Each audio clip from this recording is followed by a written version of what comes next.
styles can be, how those leadership styles can be used by you in order to generate better results for your organization and for yourself. Second part of our conversation will now enter into emotional intelligence and how you can use emotional intelligence as a arsenal for the leader in generating the kind of results that he is meant to generate. So if we start off,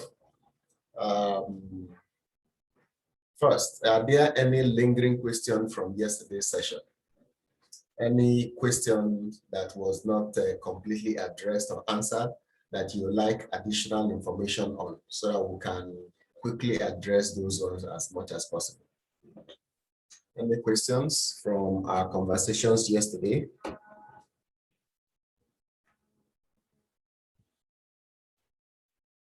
If you have any questions, please type it on the chat box and then we'll respond. Our conversation on leadership styles and emotional intelligence will be answering some questions in this session. One of the questions we look at are, what are the different styles of leadership? When is it appropriate to use one compared to the other one? Yesterday, we looked at simple leadership style based on assertive and expressive. And in the assertive, we looked at whether the person is direct or spirited. Okay, and in the expressive, we looked at whether the person is a process-driven individual or the person is an individual who is relatively calm in the way he does his things. We shall also look at the role of emotional intelligence in enacting the different forms of leaderships that we expect results to come from. So if you don't have any question from our conversation yesterday, we'll dig in directly into this particular session. First, let's look at the various leadership styles. In particular, some of the leadership styles that you find generally include the autocratic. Autocratic is where the person is always vehement about his position. There is also the leadership style of democratic. And then there is coaching, there is laissez-faire, and then there is visionary. What do these different leadership styles have in common? What do they mean? What do they portray? What do they drive at when it comes to leadership styles? And how can you use these particular styles effectively to your own advantage? Let's look at a summary of all of them and see how they can be used. In the first case, we have the autocratic, the laissez-faire, the democratic, and the visionary. I am comparing just 4 of them at this point in time. For the autocratic, he usually demands immediate compliance. When he talks, when he engages, he's always speaking for immediate compliance. The way he acts, the way he talks, he wants results immediately. And then he dominates his team members. Do you know someone that when the person speaks, he's always domineering in the way he behaves or in the way she behaves? When is this style best used? It is best used during crisis to kickstart a turnaround, not when people are dragging their feet. This is usually used during crisis to ensure that everybody is on the same page immediately with you at that point in time. That is the best part of this particular leadership style. Again, the overall impact of the leadership is that it has low efficiency. It is usually very wasteful. Resources are wasted. People feel uncomfortable. People feel unhappy. There's a lot of negativity when you use this particular leadership style. The second leadership style is the direct opposite of the autocratic, and it is the laissez-faire. All right, the nonchalant. Some people will say the lackadaisical attitude of leadership. In this leadership, you will tell your followers, do as you wish, anything you want, go and do. It exercises little or no control over the activities of the team members that are working with him. Well, when is it best used? Well, it is best used when highly motivated and skilled people are working in the team. If you have a lot of team members that are highly motivated and they are well skilled, then you don't have to get in their way. Let them do what they want to do. They will always produce results. Again, laissez-faire results in low efficiency and sometimes negativity. The next one is the democratic leadership. In the democratic leadership style, the leader always asks the question, what do you think? So much more like he's trying to carry people along. He's always asking, what do you think? What's your opinion? What do you think about this particular area? How do you think we should progress from this point in time? Okay. It's always looking for participation and consensus. It believes in majority carries the vote. So that's the democratic. Every spot he says, okay, can we vote to it? Those who are in support of it, please raise up your hand. That's the model of this particular leadership style. Is always trying to get everybody on the same boat. Okay. Now, when does it work best to use the democratic leadership style? It is usually best when you get input from valuable employees. When there are valuable employees on the team and you want all of them to contribute. Remember our conversation yesterday on decision-making styles.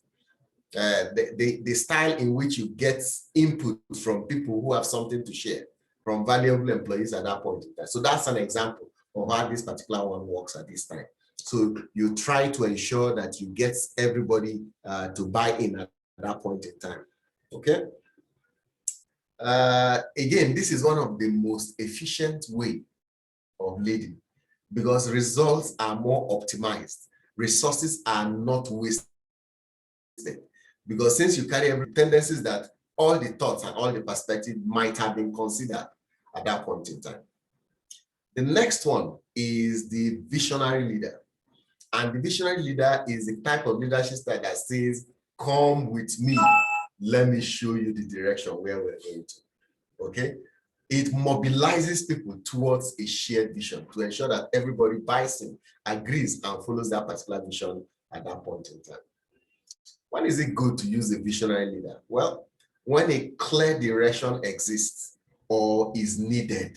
Once there's clarity of direction and you want somebody to lead us in that particular direction, then you need a visionary leader who control.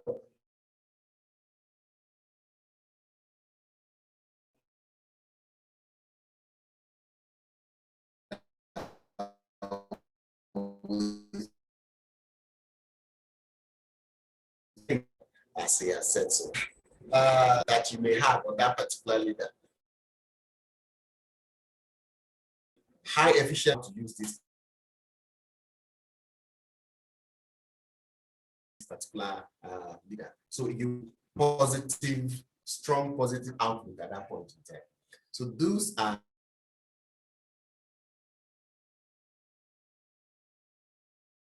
the four. And here's my question. Which is your leadership style? Out of these four we've covered, which one do you normally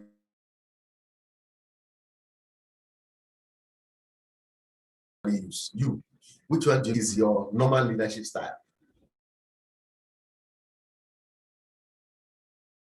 Are you a demand immediate followership and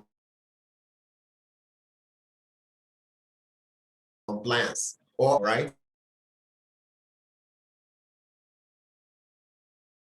Or are you democratic? Are you? What type of leader? So please respond on the chat box. Let's know what kind of leadership style you currently use.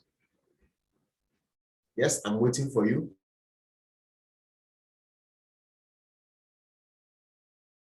Please respond. Are you the autocratic, the laissez-faire, the democratic, or the visionary? Which one?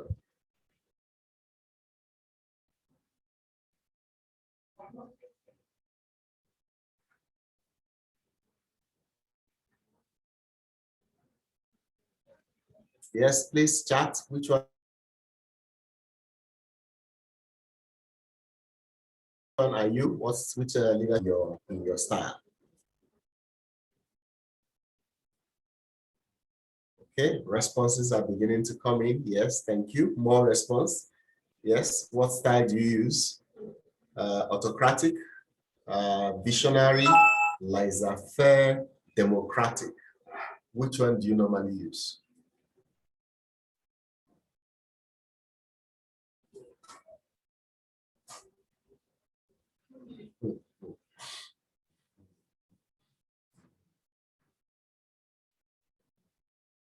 Okay, I've seen two politicians in our midst. Yes, can we see more? What's your leadership style? Are you autocratic? You demand compliance? Or are you democratic? You ask for people's opinion. All right, what do you think? Majority carries the vote. Or are you visionary? Come with me, let me show you where the future is. You carry people along to that particular future. Are you like Zafir? Anyone you choose, anyone you're comfortable with, just go with it. Just be happy. Be happy with yourself. So which is your default mode? Which one do you take on easily?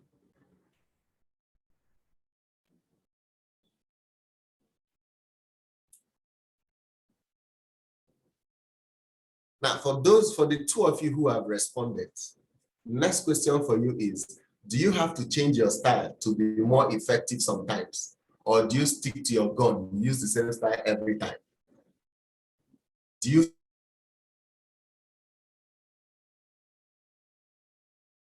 sometimes change your style?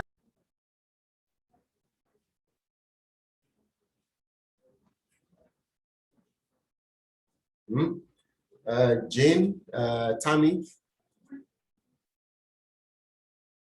Okay, Tammy says she sticks to it regularly. Okay, Gloria says one. Will that be the autocratic? Yes, okay.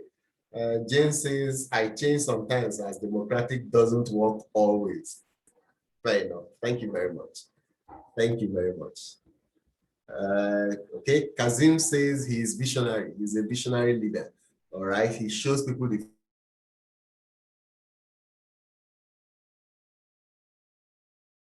future and they come again to these conversations as we make progress. I'm going to skip this question. The question is asking, which is your most preferred leadership style and why? Which one do you prefer to use always? And why do you prefer that particular one? Gloria says it can also be two. Okay, fair enough. Fair enough. Those are two extreme ends. If you are an autocratic person and also a laissez-faire at the same time, that is pure ice and pure fire at the same time. All right, thanks. So let's look at what are the factors that influence your choice of leadership styles. What factors influence your choice of leadership style? There are a few of them. Okay, let me just get it out. The factors or forces depends on the leader. So the style you use depends on the leader, who you are, your personality, that will determine what style you'll use at that point in time. So your attitude to sharing decision-making can affect you. Your confidence in your subordinates' ability. You may be that kind of leader that does not have full confidence in your team members. You feel that your team members are not very strong. They are not very, say this person, I don't trust him. He cannot do a good job. Last time I gave him something to do, he fell my hand. So your confidence in your subordinates can also affect your style of leading individuals. Then your leadership inclination, which are you inclined towards? Some people are inclined towards autocratic because that's the way they grew up, all right? Then your feelings of security in an uncertain situation. If you feel challenge or pressure, you may choose a particular leadership style than the other ones. So if you are always challenged or you always feel that you're in that position regularly, tendency is that you'll be choosing that particular position or that style much more often than the other styles. Then the other factors or forces that affect your leadership style is the situation you are in. An example of a situation is the type of organization you are in. If you are in an organization where everything is fire, fire, fire, fire, they're always in a hurry, screaming, result, result, result, result. Tendency is gradually your leadership style will become autocratic. If you're in an environment where they're always calling meetings, every time, meeting, meeting, meeting, they're always calling meeting to sit down and discuss what we're going to do. Tendency is that you will become democratic in your leadership style. If you're in an environment where they empower people, they train people a lot and allow people to do great work, you will become laissez-faire in your leadership style. So those are examples of how the organization, the type of the organization can affect the leadership style that you use when you're leading.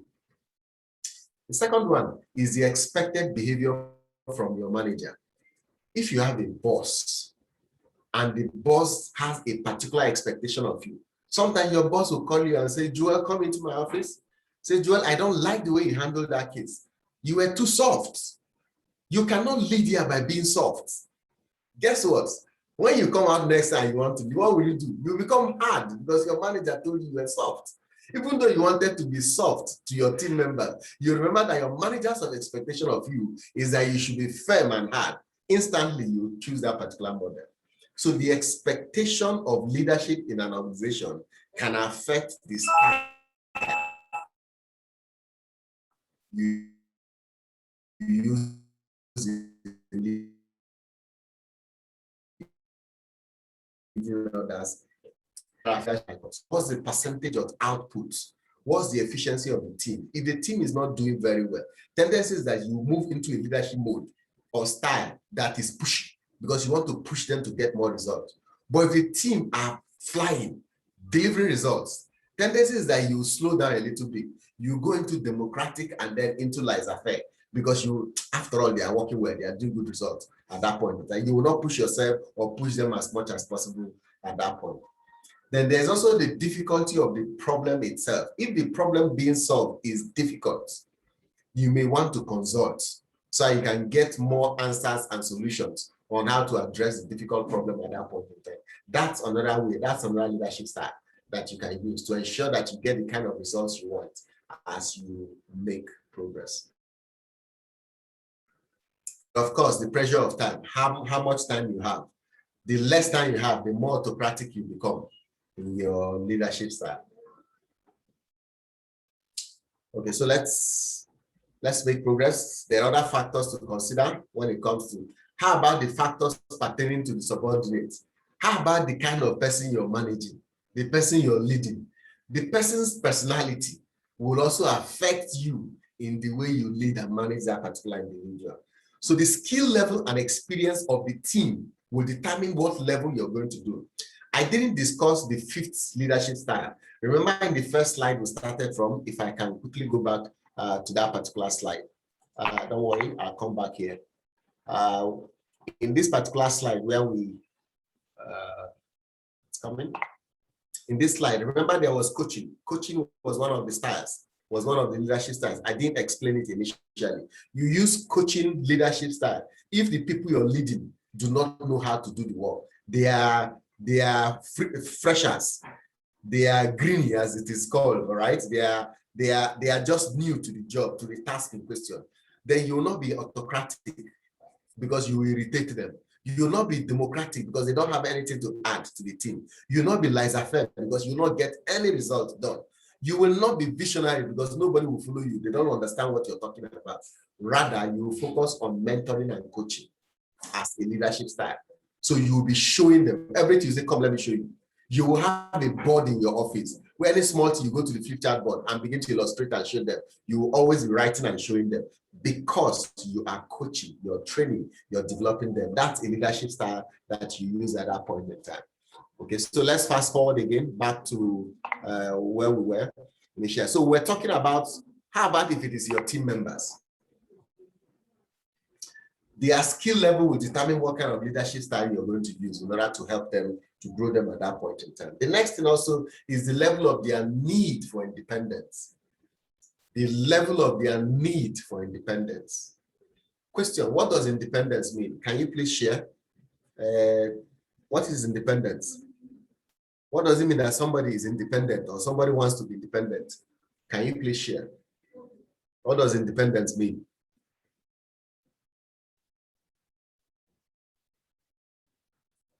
What does independence mean? Yes, response. Can I get a response from the team? So what does independence mean at this point?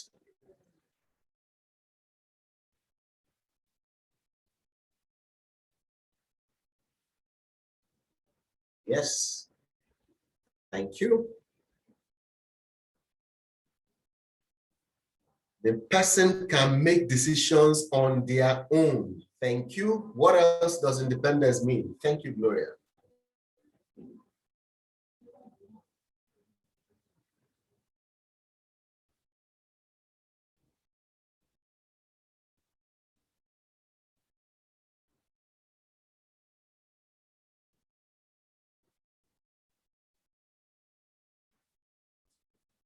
Thank you, Jane. The person wants to be able to stand alone.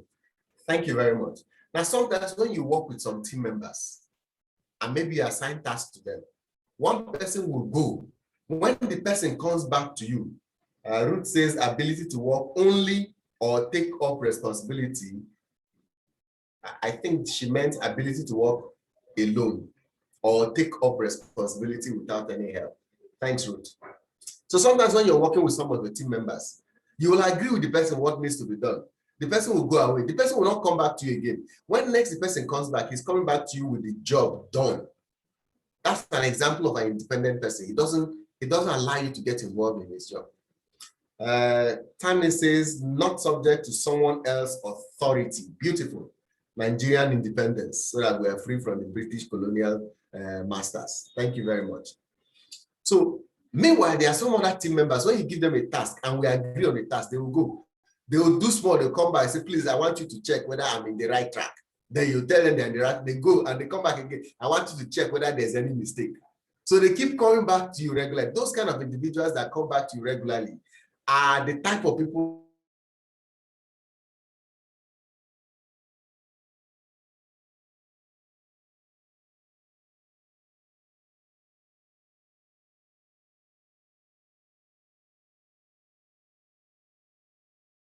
down the line.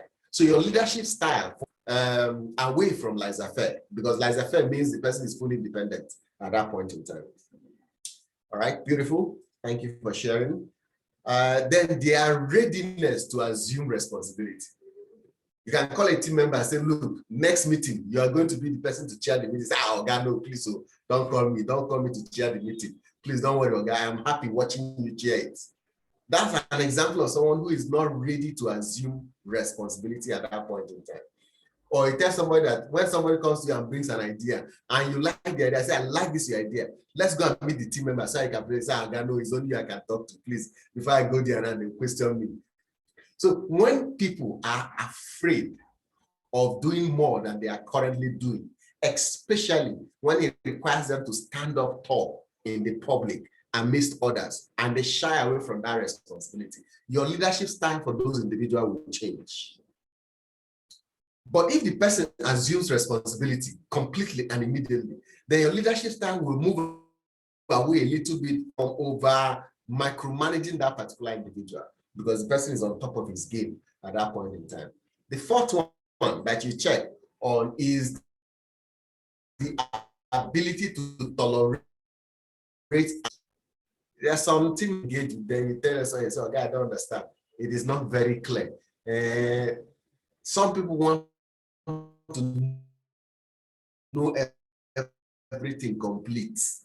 It doesn't think so. So such individuals, they do not tolerate ambiguity. They want everything to be laid out, all cards on the table, so that they can fully appreciate what is being said at that point in time. That's an example of not tolerating ambiguity. If you have such team members working with you and they do not tolerate ambiguity, then you will be more democratic in nature and share more information with them as much as. All right. The person that, look, tomorrow we are going to deliver the earth, we are going to bring the moon to the earth. He says, Oga, that would be nice. And then he moves on. No question. He doesn't say, Oga, please, how will that moon come? What resources will we use? If he doesn't ask those questions, the person tolerates ambiguity. He said, no, Shebi is Oga that wants to bring moon. The day he brings the moon, we shall see it. So that's an example of being able to tolerate ambiguity down the line within your organization. Then their interest in the problem you're leading them. A person's level of interests will determine the level of attention you will give to that individual when he's doing his job.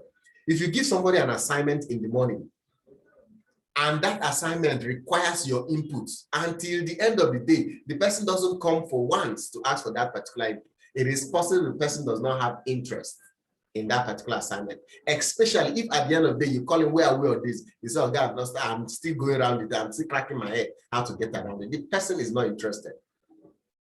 You can tell enthusiasm, someone who is enthusiastic about what he's doing. The person will dash to you, will come to you and say, I've drawn up a sketch diagram of what it will look like. What do you think we should do next? Or you give somebody a project, you call somebody in for a project and you discuss the project. You're full of excitement about the project. You finish discussing the thing with the person, and the person did not ask one question on the project. And then he say, okay, I'm hand it over to you. He say, okay. And then he walks away. What does okay mean? So the person does not have interest. Beware. If you have that person in your team and you have given him such a project, be ready to micromanage. If not, so that project will not work because the individual has not shown enough enthusiasm. He has not shown enough ownership of that particular project at that point in time. So you will move from laissez-faire and democratic, from laissez-faire and visionary to democratic and almost autocratic in order to get results from that particular individual. Then also the important subordinates attached to the problem. Then your team members may just think that something else is more important. So this one, a guy or madam is talking about, she's wasting time. So there are other things on our table we should go and work on. I don't know this we're discussing in this meeting. If that is the case, if you do give that assignment, you must follow through. If not, so the person will drop it as secondary or not important or not priority and focus on other things at that point in time. So the last part on factors that influence your leadership style with respect to your subordinate is the person's understanding of the organization. Some of us work in organizations we don't know, we don't understand the organization. We'll come to work, we'll go home, we'll come to work, we'll go home each day, but we do not have connection with that particular organization. We are really not too sure what the vision and direction of the organization. So what we see is what we do on a daily basis. I come to the office, I book clients. That's all I do. I just check people in. You ask them, what are you doing? I'm checking people in, that's all. Or you ask them, what are you doing? I am typing letters. I just type letters. I'm a letter typer. So the person is not fully connected into the purpose of that particular institution. If that is the case, you will need to pay attention to your leadership style with that particular individual, because the person will not show enough ownership mentality in case if the work is outside his desk or areas that he is working on at that point. Okay. Okay, so we've just covered now the various factors that will affect the leadership style. We'll say there are three main categories. The first one is the factors based on the leader, his personality, his background, his belief system. Then we'll say about the organization, what kind of framework systems are in place and resources in the organization. And then we spoke about the employee or the subordinate, the employee or subordinate's perspective on the job that is being done at that point in time.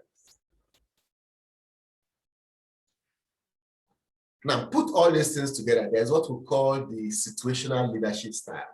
The situational leadership style. When it comes to the situational leadership style, what style should you use based on the situation? Well, I'm going to classify this. If you look to the right on the screen, if you can see my cursor, you can see to the right on the screen. I'm not sure you can see it, so let me annotate. So you can see here to the right on the screen, you will see at that point in time, 4 classifications, 4 words. We have low competence, when the individual you're leading has low competence. High commitment, when the individual you're leading is excited, has a lot of commitment at that point in time. Moderate competence, when the employee has moderate competence. And then variable commitment, person's commitment is variable. Now, let's look at the leadership style. What style should I use based on scenario? What if telling and directing the leader behavior? Telling and directing the leader behavior. This is usually used if a leader is telling and directing. Which scenario should he use this? He should use it when there is need for specific guidance, for close supervision. Then you can tell, you can direct. That's the style the leader will use. The second one, explaining and persuading. Explaining and persuading. The person is not really understanding, or interested. So what you should do is do a lot of explaining and persuading. What style should the leader use? He should sell more. He should coach, because the person does not understand so much, so you should coach. Because the person has not bought in, you should sell. This is usually useful when the person's competence is moderate, and the person's commitment is also very, very moderate at that point in time. All right. Then participating and supporting leader behavior. When do you use this particular leadership behavior? When there is need to share and to facilitate. An example of facilitating is when you say, okay, what do you think? Yes, Joel, can we hear your opinion? Yes, Tammy, what do you think about what has just been said? Yes, Jasmine, what do you think about what Tammy just said at this point in time? Yes, Jane, what is your viewpoint about question number 2?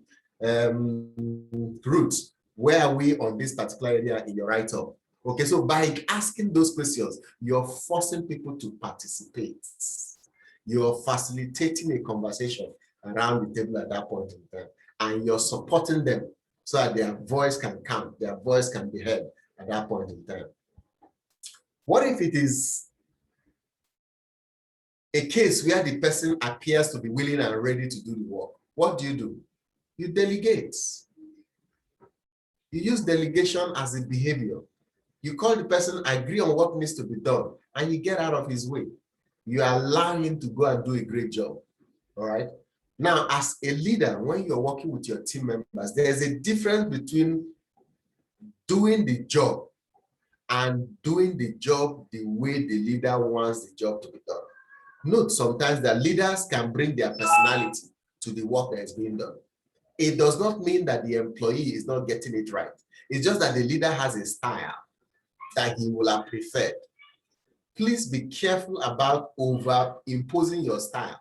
If not so, you'll be duplicating yourself or replicating yourself in your team members. Allow team members to have ownership, to have their own initiative, to have their own style of doing things. Let them own it, right?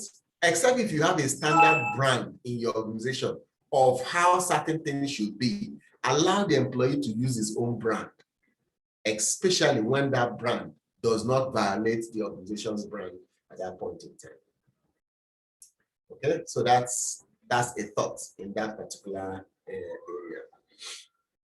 And so in one particular organization, they allow the employees to have a sign-off on their email. You know, some people, when they finish writing their name and their position, they put one sign-off under their name.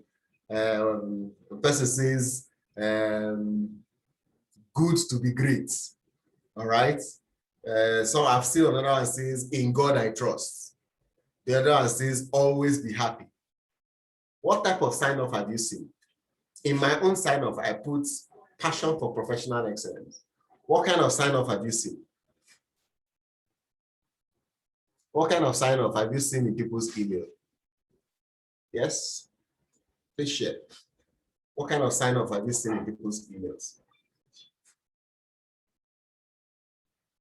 Which ones have you seen? Let's share one or two of them that you've seen people use in the bottom of their email.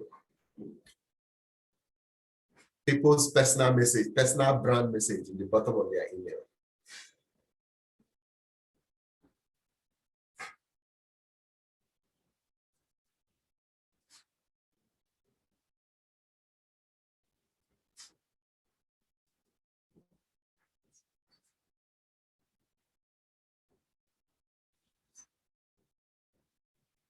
Yes, yes, yes. Share, please share.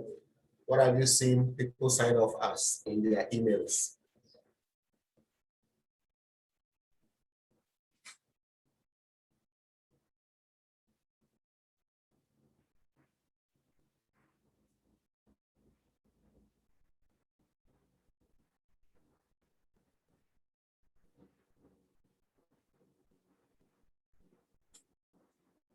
You can as well unmute yourself and chat if you can't type.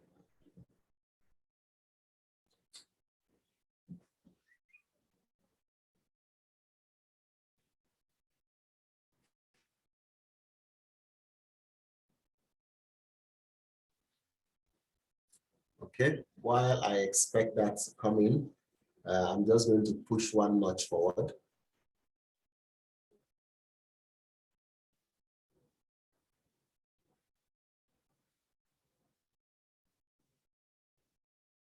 So how do you determine what is an appropriate style that you're going to use in your leadership model?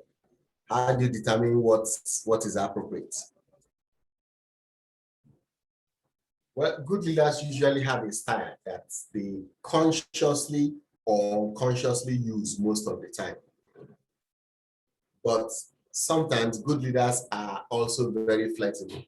They can change their styles. The important thing is that you need to be consistent with people in the organization, with what people expect in the organization as your style. Remember, we spoke about that. Your style needs to be consistent with the goals, with the mission and the philosophy of your organization. If your organization is a growing organization, you cannot use laissez-faire. If your organization is trying to achieve some bold steps, some bold results, you cannot use democratic at that point in time. You will need perhaps to drive results at that point in time to be able to get the kind of results that you want within the organization. Now let's do a quick analysis of leadership effectiveness. Now, we'll define and measure some criteria of organizational effectiveness, assess leadership styles of organizational leaders, and also,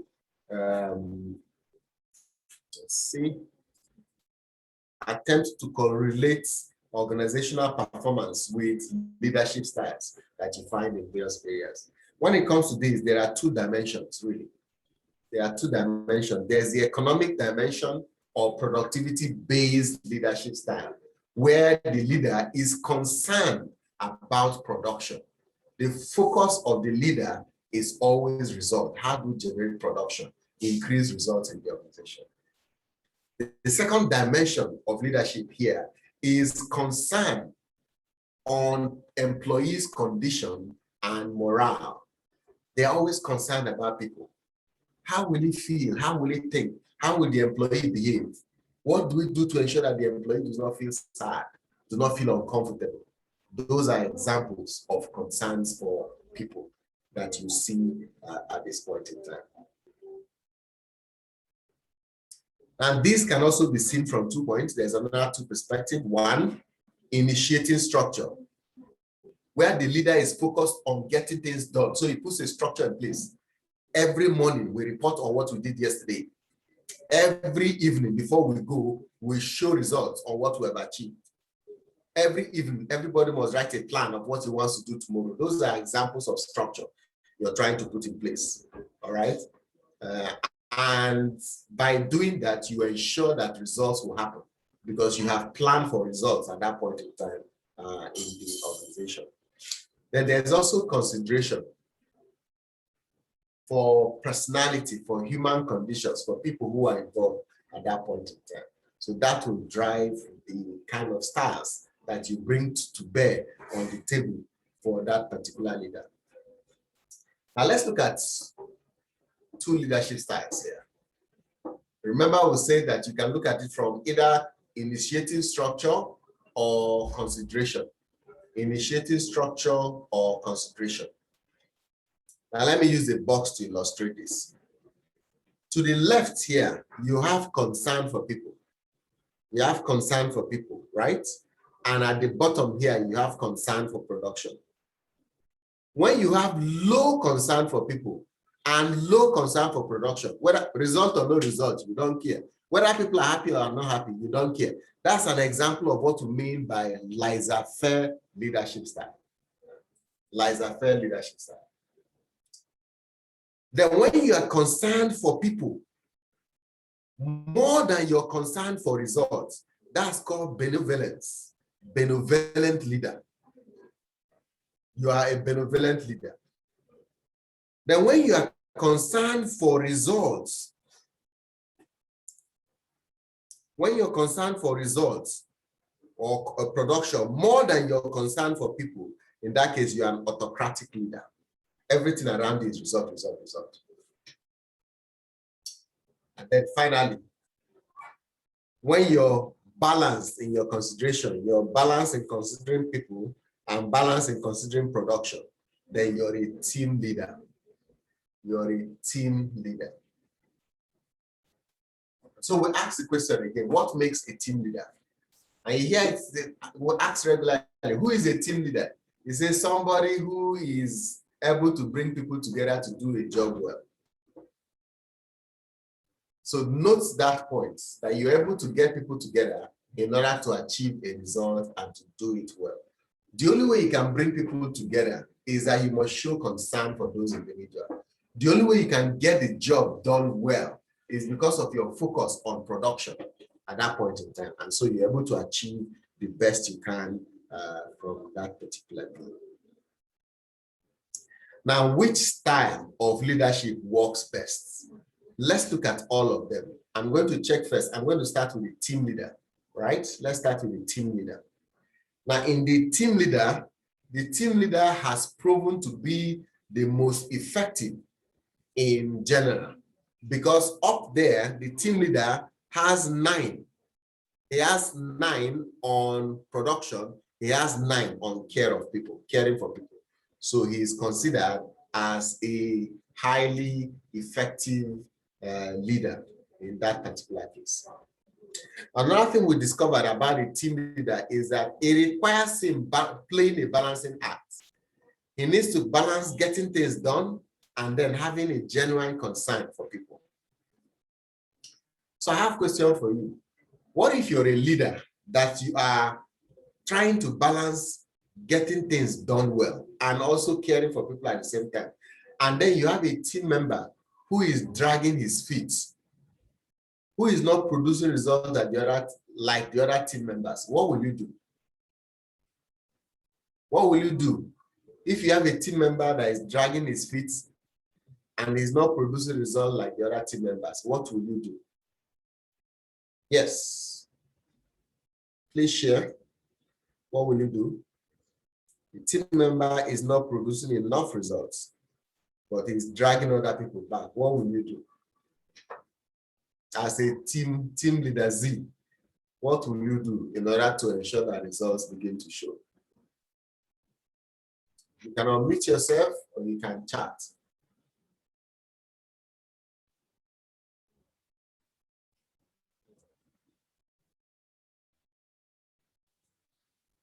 Yes, Tammy, Ruth, Jasmine, Jane, Kabir. What will you do if a team member is not able to produce results? Is not producing enough results? What will you do?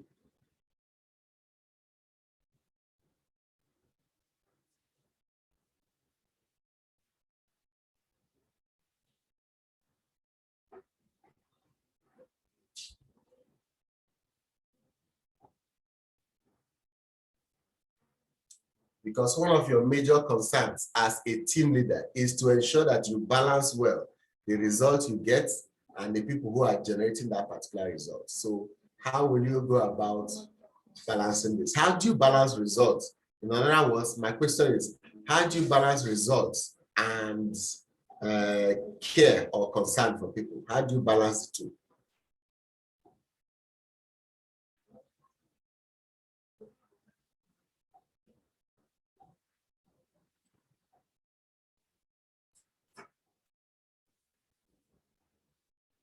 One of the things that is very important as a leader that attempts to balance things is that the leader needs to understand his team members as much as possible.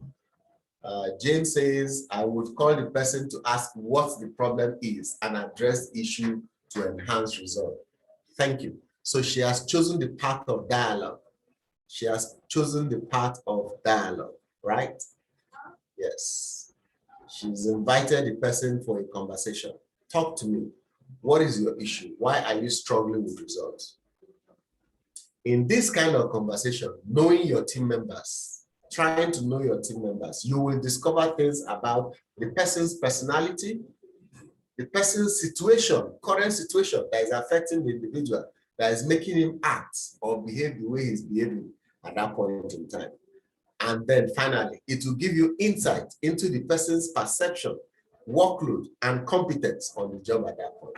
Then you know how to balance your expectation of that particular individual. Thank you, Jane. In some other times, you may notice that you are forced to reduce the workload on that particular team member. And as worst cases, you ask the team member to leave the team.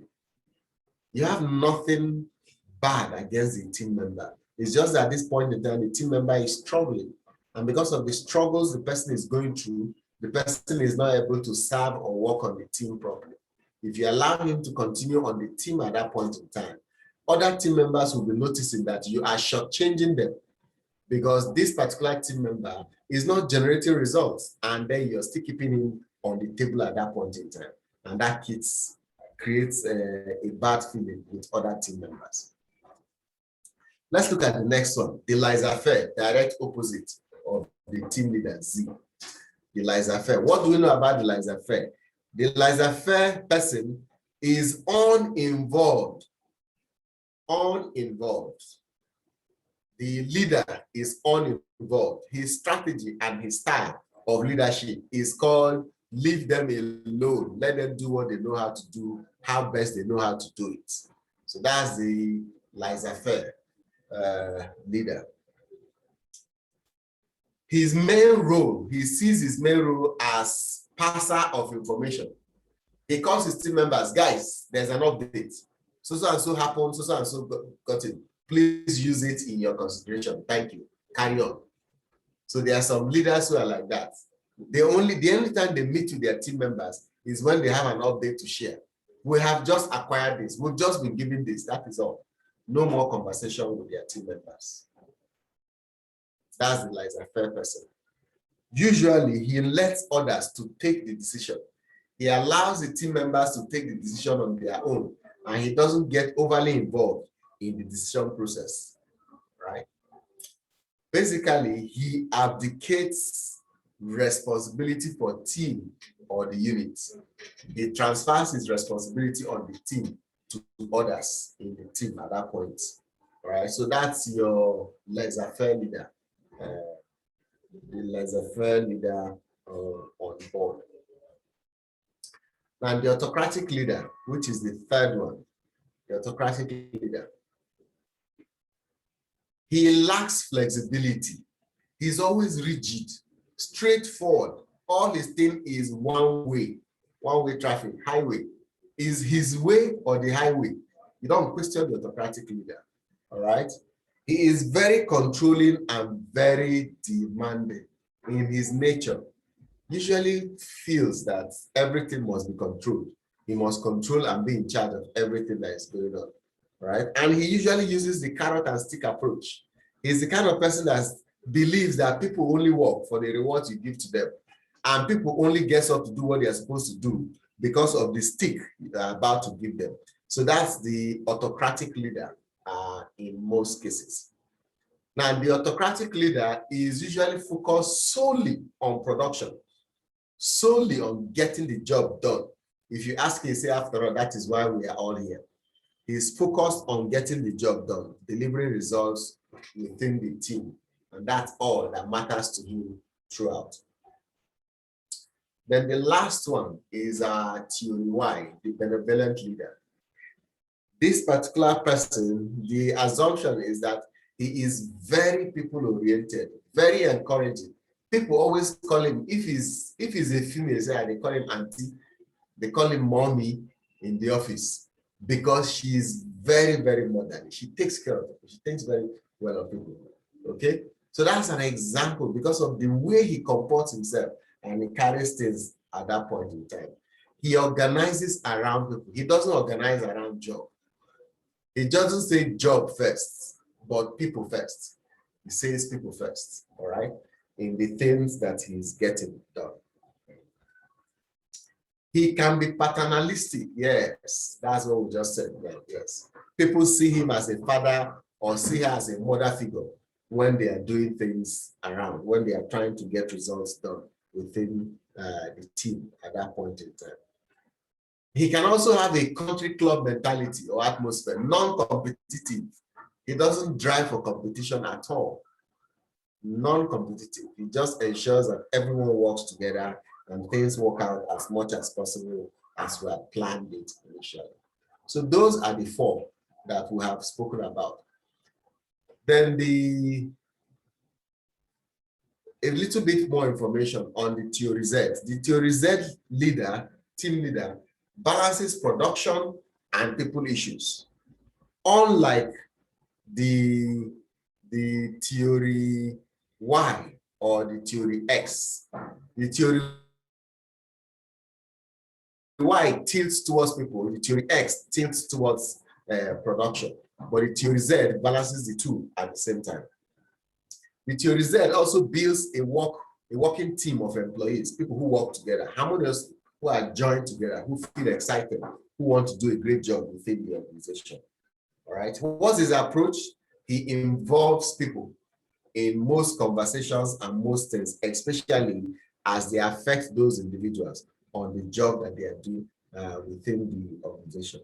He also uses the organization as a vehicle for carrying out his plans, for delivering results within the organization as much as possible. So what is the outcome? What are the results, these particular four levels of leadership that we've looked at? What are the results that we normally see? Well, let's check some of the things that you see in this particular result to see what is the kind of result you're going to get from it, right? In Theory L, it is missing management. What is missing from it? Management. The absence of managing, remember Theory L focuses too much on laissez-faire. So it's not managing people very well. It's not managing production. So there is very low productivity within the team when you have a Theory X person leading at that point in time. Theory X, on the other hand, remember he's the autocratic person. His own style is my way or the highway. Don't talk to me anyhow. What is the outcome of Theory X? Sometimes there is job stress. There is low satisfaction.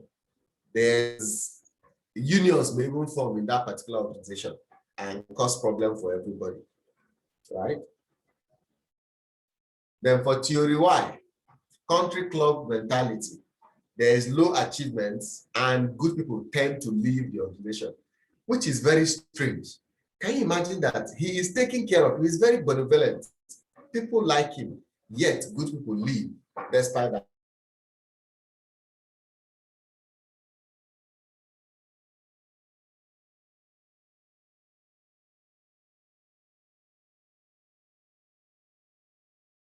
Everybody is equal. So high performers, the good people in the organization will feel uncomfortable and then walk away from that particular organization. It shows that the leader does not care so much for them. Then the last one, Theory Z, is our good manager. High productivity, high cooperation, low turnover, and then it has better employee commitment. Better employee commitment. Okay, so let's summarize what we have captured so far. So let's summarize. So I'm going to invite you to share which of these leadership styles do you prefer and why? Which of these leadership styles do you prefer and why? Which of the X, Y, Z, L do you prefer and why do you prefer it? Yes, comment from everyone. This time I want someone to unmute and speak. I need you to unmute and speak. Which of these four do you prefer and why? Which one have you seen more often that people generally use? Which of these leadership styles do people use generally and why do people use it? Yes, you can unmute yourself and share.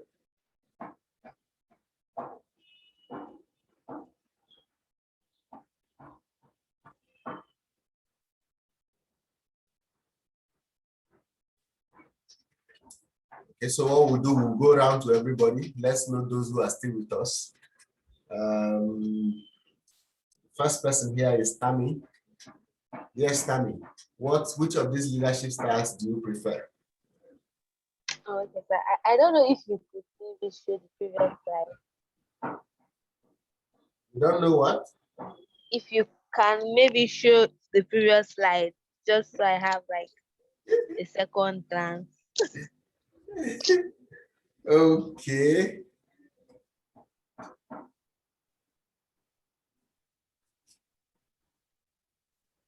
So that would be this. Yes, Okay. So which is your preferred? manager. Which one? There's manager. The theory is that. Okay, fair enough. Yes, thank you, Ruth. You're the next person on my screen here.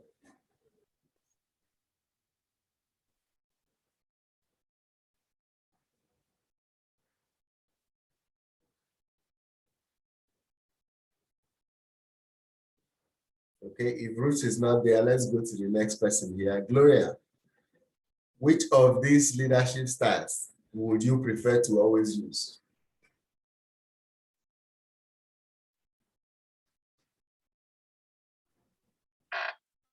Morning. Morning. Yeah, I will prefer to use the theory Z. The theory Z. Okay.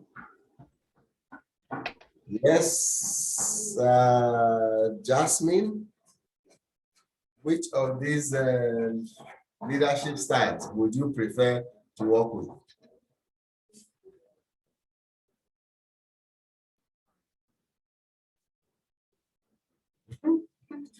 Yes, Jasmine says theory Z. All of you are choosing theory Z. Jane, which would be your preference?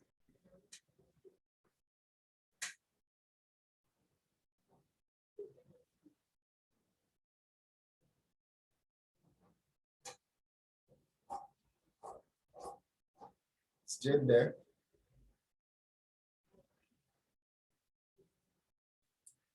Okay, let's go to Kazim. Kazim, which would be your preference? Are you here with us?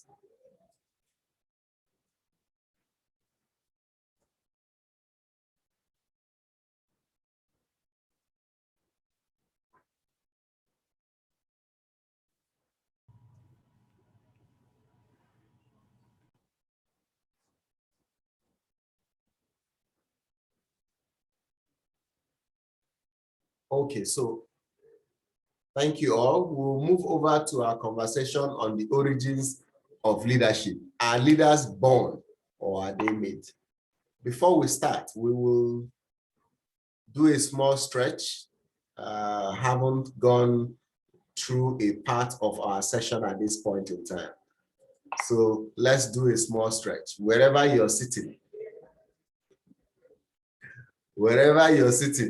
please stretch your legs, stretch your hand, stretch your thighs, bend to the left and bend to the right. Then raise your hand up and bring your hand down. Put your hands to the middle that way and then stretch backwards like that and then stretch again.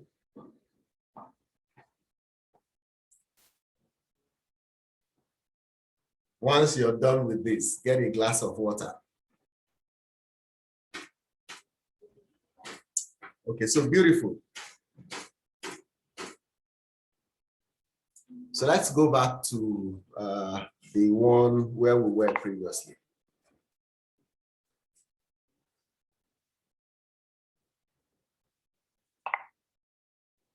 So we're saying about the origins of leadership. Are leaders born or are they made? Well, interestingly, leaders are both born and they are also made. Obviously, there are some people who are born into positions of leadership. Like if you come from any of the autocratic leadership environments, any of the dynasties, if you are born into the Queen's home in UK, obviously you're born into leadership. If you're born into a wealthy family where there are a lot of business opportunities left for you, you most probably be a CEO someday. So those are examples of people who were born into leadership.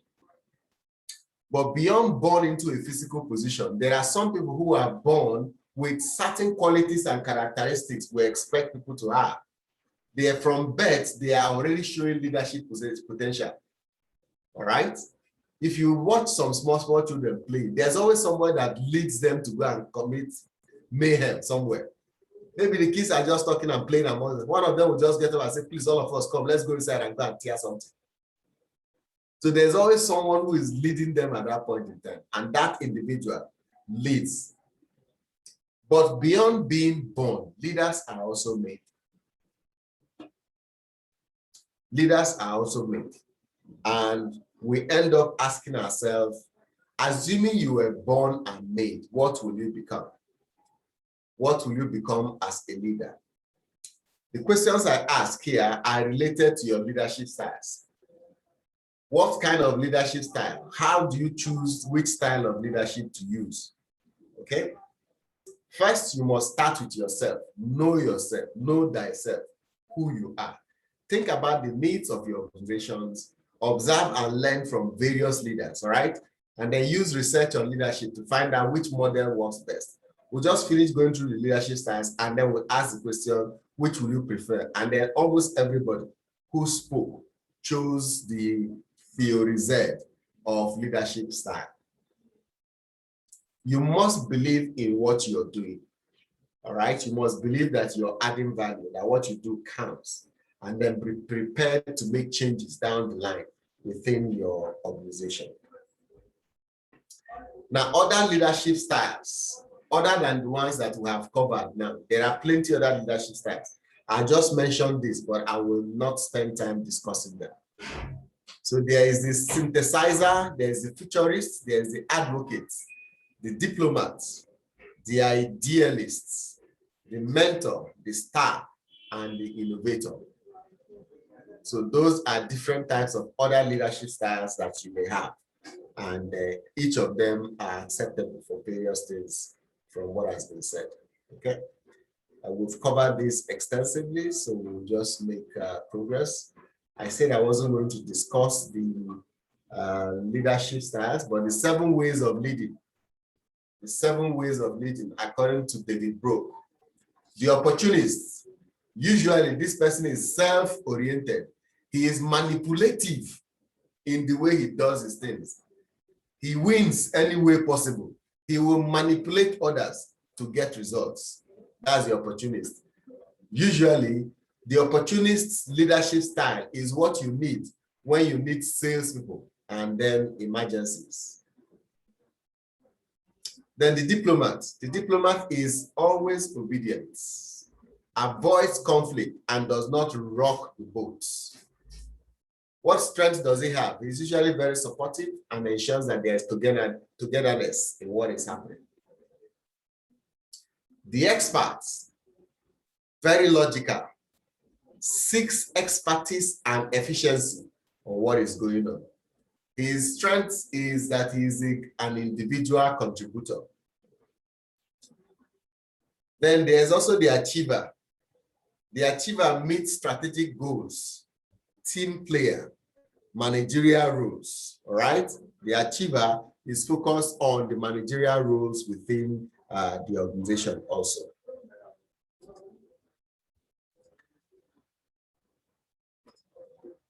Then let's look at the individualist.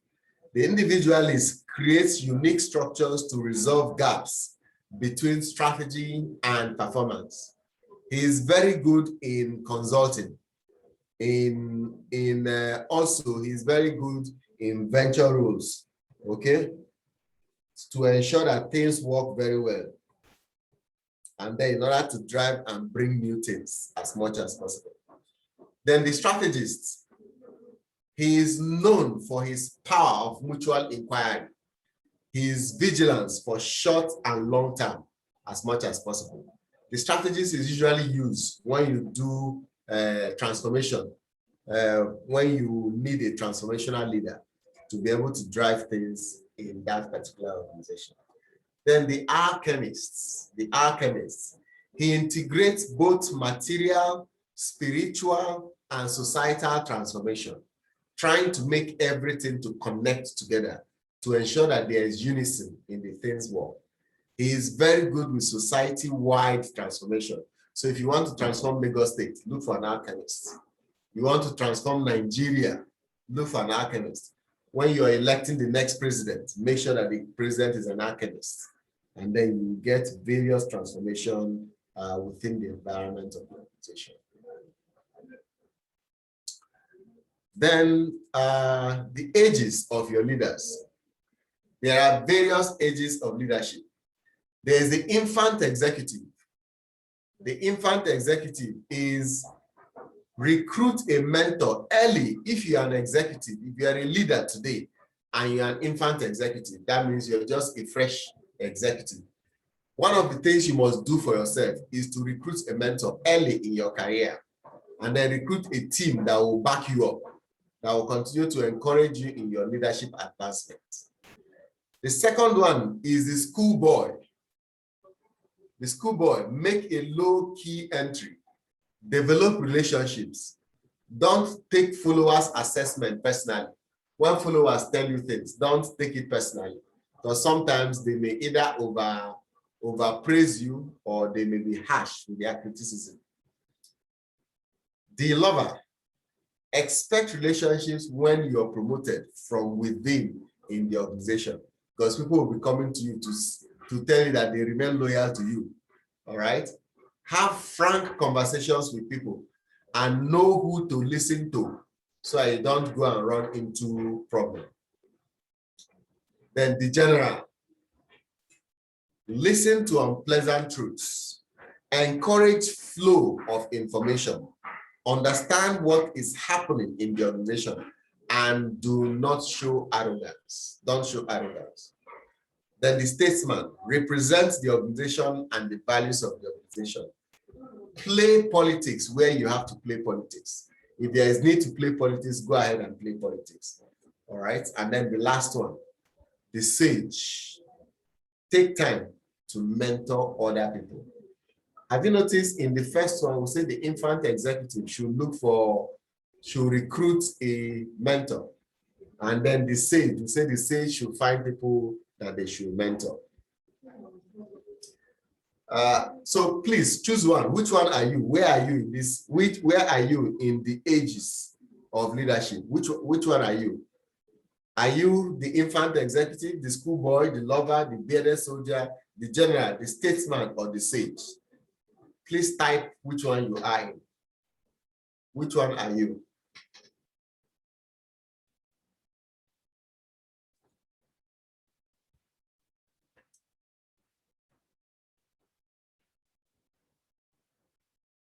Yes, I'm waiting for your response.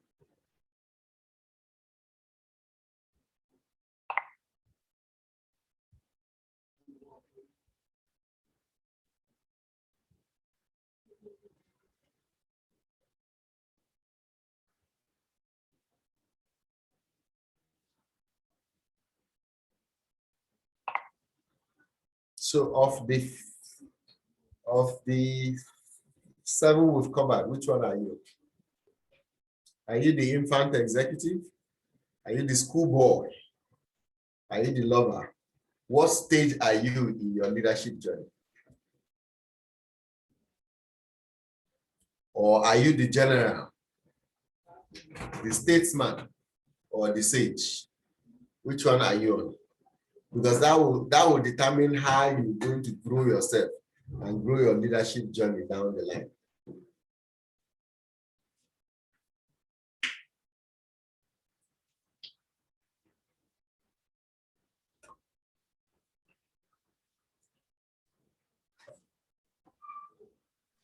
Infant executive. So as an infant executive, you will need to invest yourself in finding a mentor or two mentors at this stage of your career. You also have to look at team members who can support you, who will encourage you regularly so you can be making progress down the line in your executive journey.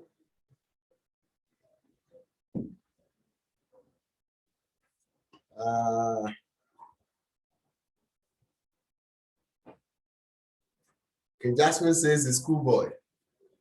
Okay, so you have to develop relationships because those relationships will serve you down the line. And do not take personally what your team members tell you, the assessment of you, all right? You should take it with a pinch of salt as you progress and make progress at that point in time. Okay, thanks. Now you're going to take the leadership creed. Take the leadership creed.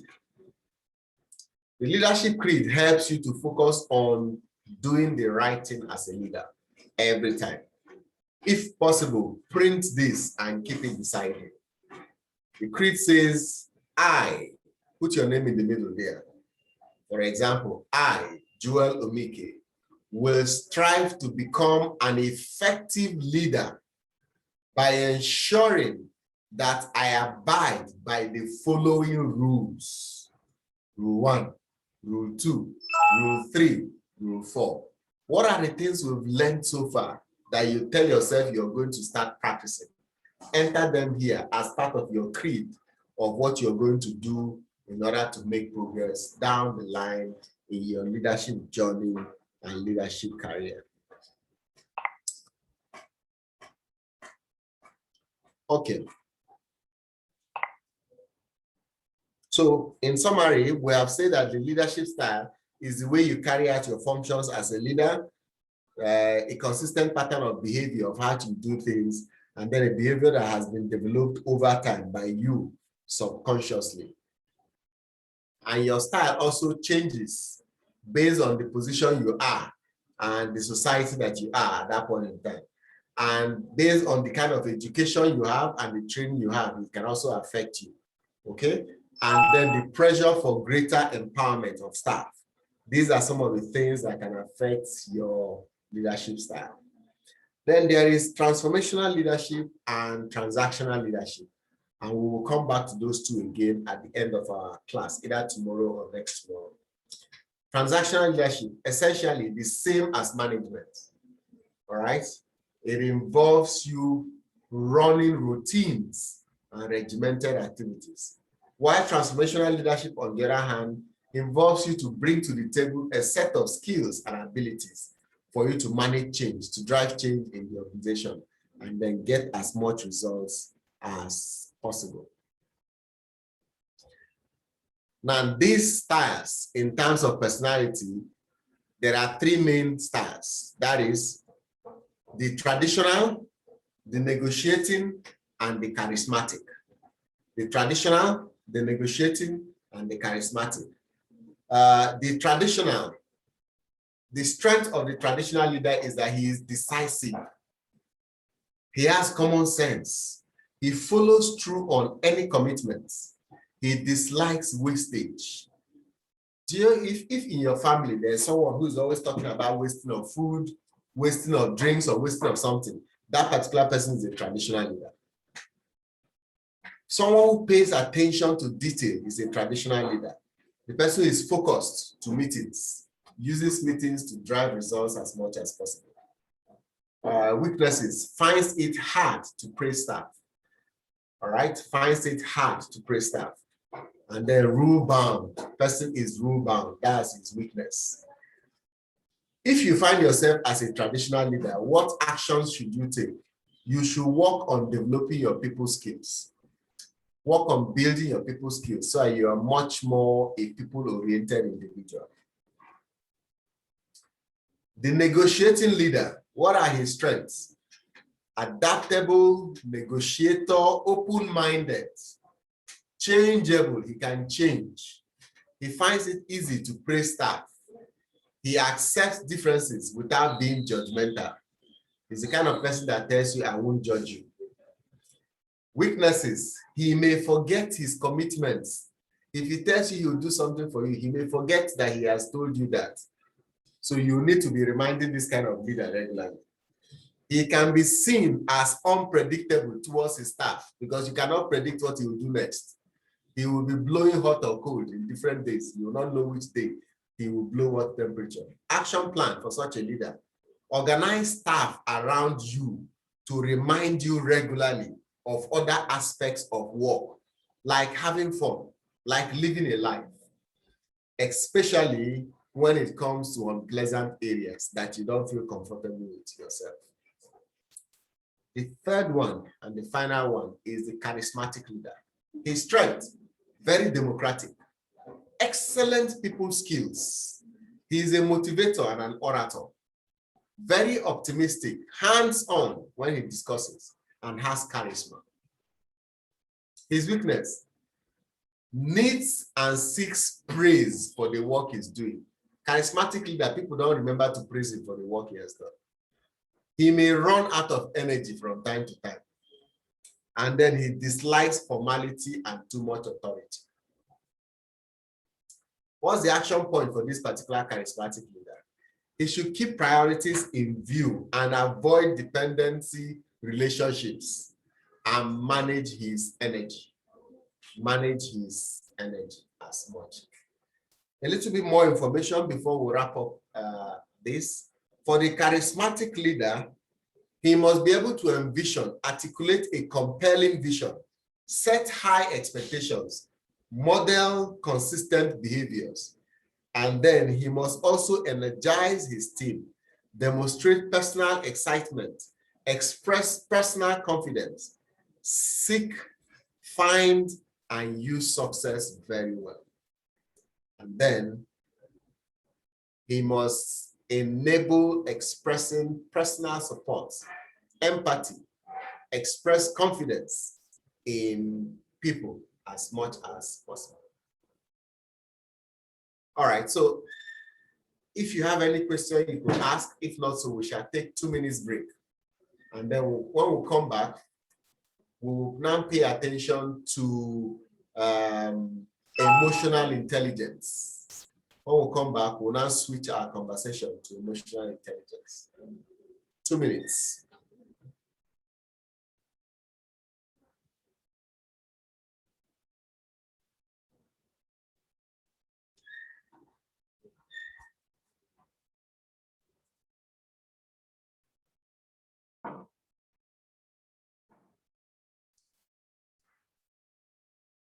Okay. So I'm going to share my screen again. We'll need to watch a video right now. I'm going to watch a very brief video. Please let me know if you can hear the video. Our next session is on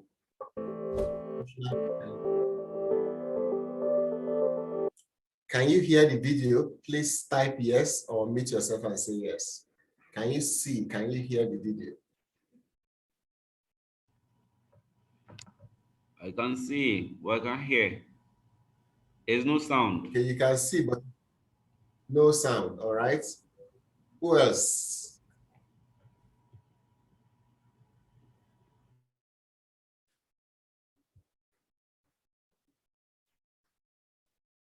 Okay, I actually paused it. I paused the video initially. Now it's playing. Can you hear it? Did you hear anything? Yes, yes. Okay, beautiful. So I can continue then. All right, so this is just a 7-8 minutes video on introduction to emotional intelligence. Let's watch.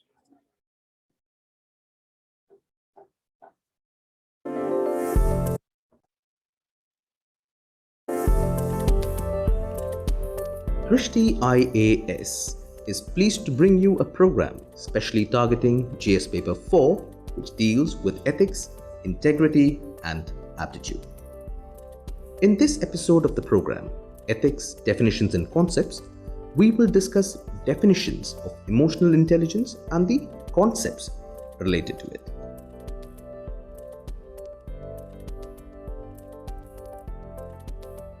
So, what is emotional intelligence? The term was coined by two researchers, Peter Salovey and John Mayer, in 1990, but it got popular in 1996 from Daniel Goleman's book, Emotional Intelligence: Why It Can Matter More Than IQ.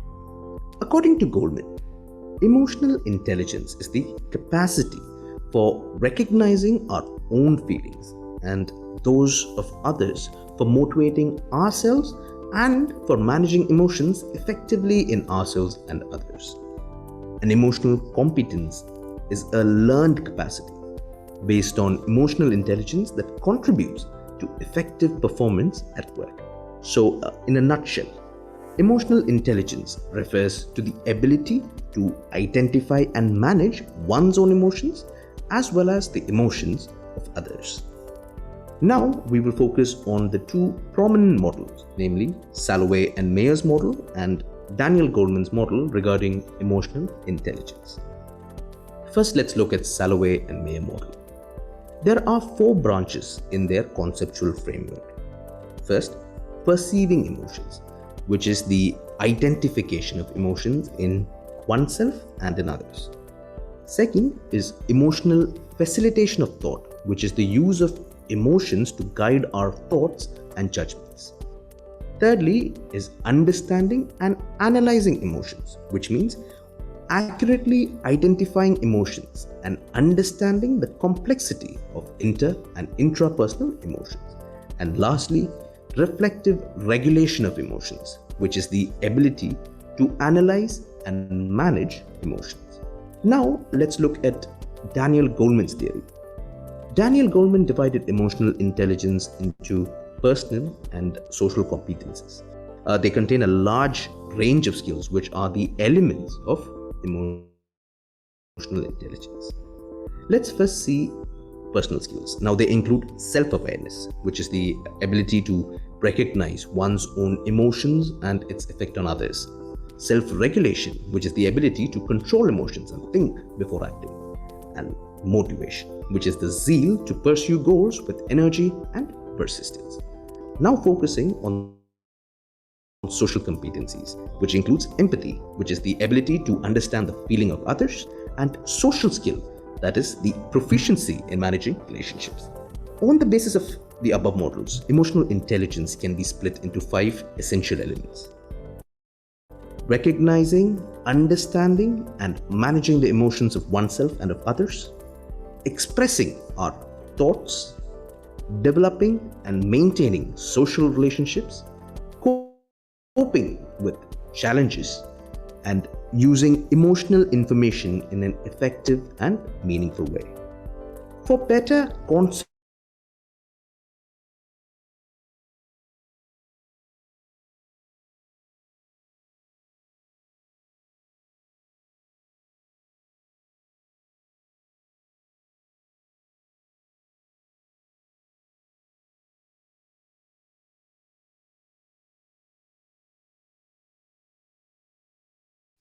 Okay, I think I was temporarily knocked out. So let me reconnect it again.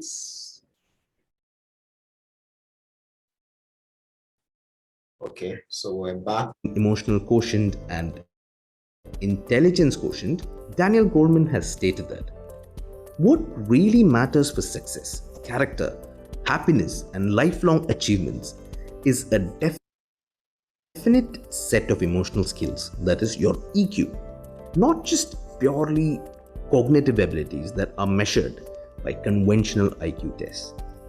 EQ, or emotional quotient, refers to a person's ability to perceive, control, evaluate, and express emotions, whereas IQ, that is intelligence quotient, is a score derived from one of the several standardized tests designed to assess an individual's intelligence. It is used to determine academic abilities and identify individuals with mental challenges. EQ is centered on abilities such as identifying emotions, evaluating how others feel, controlling one's own emotions, perceiving how others feel, using emotions to facilitate social communication and relating to others. Whereas IQ represents abilities such as visual and spatial processing, knowledge of the world, working memory, short-term memory, and quantitative reasoning. These days, the relevance of emotional intelligence in civil services has increased manifold. Civil servants today face numerous challenges due to widespread application of IT and digital platforms, increasing regional economic and digital divide, demand for improved governance, politicization of issues, political pressure, and rampant corruption in governance, decentralization of governance at grassroots levels, thereby increasing responsibilities, and of course, issues of globalization, migration, terrorism, cybercrimes, information technology, and many more such issues. Now let's focus on the importance of emotional intelligence in civil services. That is, how can emotional intelligence be used to resolve the above issues in civil services? Firstly, for targeting policies better. Bureaucrats need to know emotions, moods, and drives of persons at whom the public policy is targeted. For motivating subordinates, emotional intelligence helps a person in comprehending the emotions of others. Thus, an emotionally intelligent civil servant can motivate his or her subordinates towards a particular goal. Stress management. Emotional intelligence enables one to manage emotions in anxiety-provoking situations and thus helps one in maintaining one's physical and mental well-being. Accepting new challenges. An emotionally intelligent person is more likely to try new things, take risks, and face new challenges without fear. This will help in finding innovative solutions to different problems. For decision making, emotional intelligence helps in recognizing such emotions that are unrelated to any specific problem and not allowing them to be influential in the final result. For better communication, an emotionally intelligent civil servant will be able to communicate the policies much better. For maintaining balance in life, and most importantly, on the personal front, emotional intelligence makes one more flexible, empathetic, and clear in expression. Now let us look at some real-life examples. Armstrong Pame, an IAS officer from Manipur who initiated and built the 100-kilometer long road, popularly known as the People's Road, connecting the state of Manipur to the states of Nagaland and Assam without the support of government funding. He raised money for this project from the people at large. Now, the effort of this IAS officer could have become successful only because he was able to communicate effectively with all the stakeholders, including the government. High emotional intelligence inculcates good communication skills. Mahatma Gandhi, our greatest leader of the 20th century, is known for his high emotional intelligence. Gandhi's use of empathy, which is a key trait used in emotional intelligence, was a major proponent for his success in gaining the admiration of the people of India. The people followed him because he was fighting their fight. He was one of them, and he lived in such a manner that reflected their lives. Now, let's focus on some of the previous year's questions that has been asked.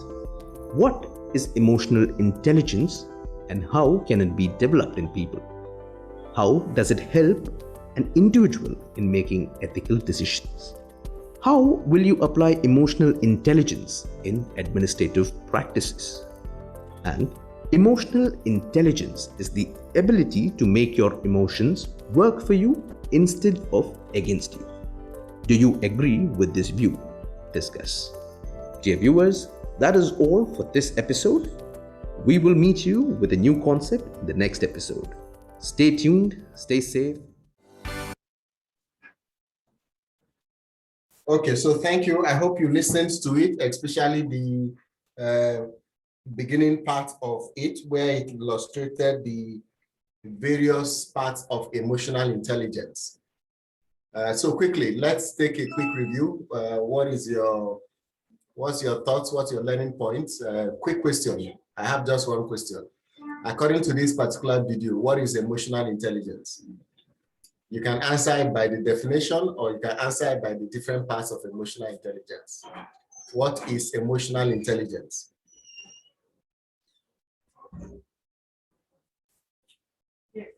Okay. Hello, can you hear me?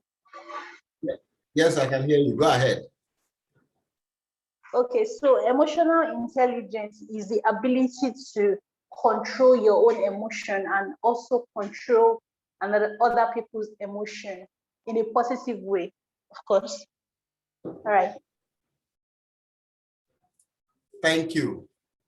Control your emotions, control other people's emotions. Thank you very much, Jane, in a positive way. Who else wants to share?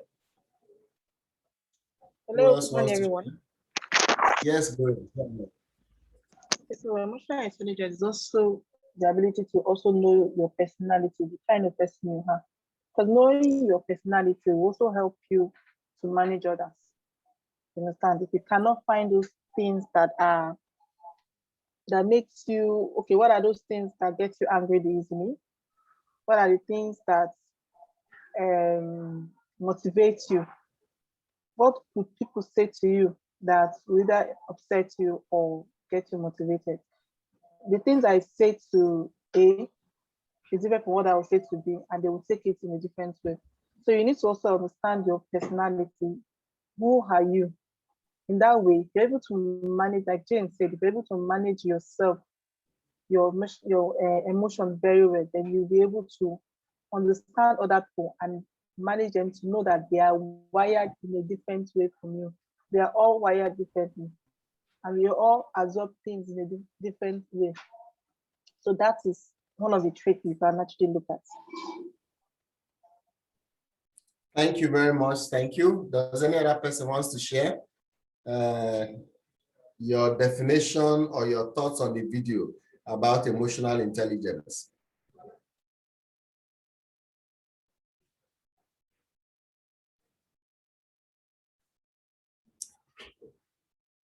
Okay. The video was very explicit on the various parts of emotional intelligence, and it emphasized in particular the consideration when it comes to definitions. He gave examples of where to apply it, especially in the public sector. So how can leaders get results using emotional intelligence? For one thing, the most successful leaders need emotional intelligence for them to be able to generate results within their organization and their space as much as possible. This particular conversation for the next 1 hour is going to focus on how you can develop your own emotional intelligence and how you can successfully use the emotional intelligence you've developed in order to deliver results and also to generate the kind of content that you want across as much as possible. The most successful leaders have understood and applied emotional intelligence, and this is the secret to their success. Because of the kind of results they get from it, we encourage other leaders to follow through, to join them in learning this emotional intelligence and get similar results also from it. So by way of illustration, there are 4 parts to emotional intelligence. And on the screen here, you can see those 4 illustrated very clearly. There is right here, we have self-management. We have, self-awareness, which is the first one, self-awareness. And self-awareness is talking about your confidence. Do you have self-confidence? Do you know yourself? Are you confident about yourself? People who do not know themselves are not confident. They are not confident. Once you meet anybody who is not confident, he doesn't know himself. He doesn't know what he can do and what he cannot do. Okay? Some do not know their emotional states. You hear somebody say, I am a very sensitive person. That's an example of someone who knows himself. He knows himself to a point that he knows what makes him get annoyed. So look, I don't like this kind of thing. It makes me annoyed. Please don't say it again. I can get angry. Those are examples of self-awareness. All right. Then self-management is self-control. Now you know that when people insult you, you get annoyed. What do? If people insult you and you get annoyed, now you know that insult makes you annoyed. What will you do? Doesn't it make sense that when you see insult coming, you just leave? But some people will stay there until conversation gets heated up to a point where it turns to insult. And then you hear some people crying. Why are you crying? Say that person abused me. Why were you there till abuse came? That sometimes is an absence of self-control at that point in time. Another thing is be honest about who you are. Be sincere about who you are. Maybe you and the boys or you and the girls are just hanging out. And then you decide to drink something. And they decide to drink something. And then they offer it to you. You know you cannot take it. You know it is wrong for you to take it. But because you are afraid to work with them, you are afraid of what they will say to you, you just go ahead and take it. And then you get home, you're coughing, or you're throwing up. Those are examples of absence of self-management. As a leader, you know that you yourself, you can take your time in doing some things. And since you take your time in doing something, you are always procrastinating. Since you know that procrastination is your problem, self-manage yourself. Whenever you get a task that you need to do, can you put together a plan, to-do list, to ensure that that task is well done immediately without any constraints at all in your doing of that particular task at that point in time? Then there is, from self-management, there is social skills. Sorry, there is social awareness. Social awareness first. Social awareness refers to your understanding of other people. You know other people around you. You know their personality, you know their style of doing things, you know their level of emotions. And so based on that, you have empathy for them. Empathy is different from sympathy. Sympathy is a show of concern. Empathy is not just a show of concern, but taking action to help address the person's concern. That's sympathy. That's empathy at that point in time. You can also demonstrate social awareness by showing you understand the organization you work in. What is the mission of your organization? What's the vision of your organization? What are the products in your organization? Who are your target customers? What are the results that your organization is generating and producing? This will help you to appreciate the things you need to do to be socially aware in delivering the kind of results you expect to deliver within your organization. Then there is social skill.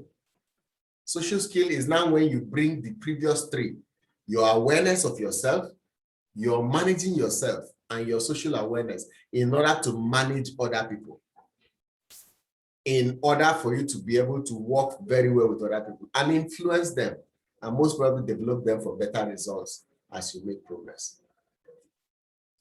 So by way of further definition, emotional intelligence refers to the emotions, refers to the feelings that conveys information about relationship that you would like to join. All right. Emotion refers to a person's internal state of being, your involuntary psychological response to things. That's your emotions. All right. Please do not confuse mood with emotion. Mood swings are not emotions. Moods are the way you are in certain times of the day based on certain things that are happening to you internally. While emotions are a response, it's not about who you are, it's a response to certain stimulus inside you at that point in time. Intelligence refers to the capacity to reason based on information that is presented before you.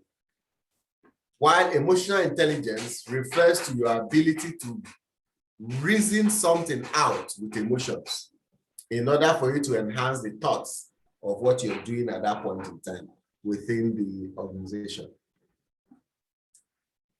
All right.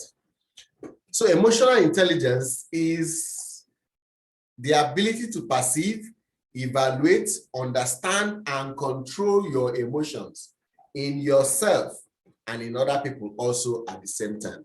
That will be emotional intelligence, right? So it's important that you are able to control your emotions as much as possible so that you can deliver the kind of results that you want as much as possible also.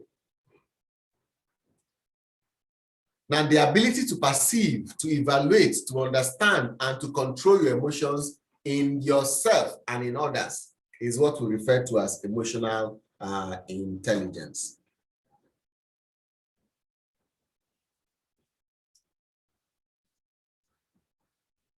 Your ability to monitor yourself, your feelings, and the feelings of others in such a way that you discriminate against them.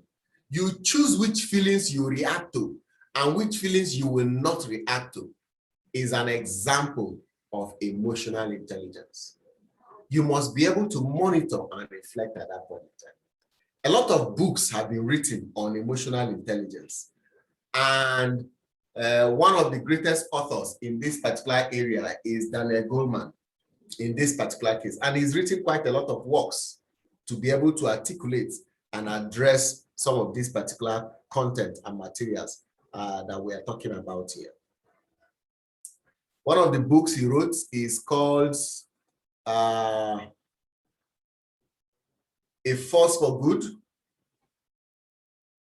He also wrote The Meditative Mind, then The Altered Traits, The Triple Focus, The Social Intelligence, and the book we're interested in conversing at this point in time is his book on the emotional intelligence. The emotional intelligence. Let's look at one of his quotes.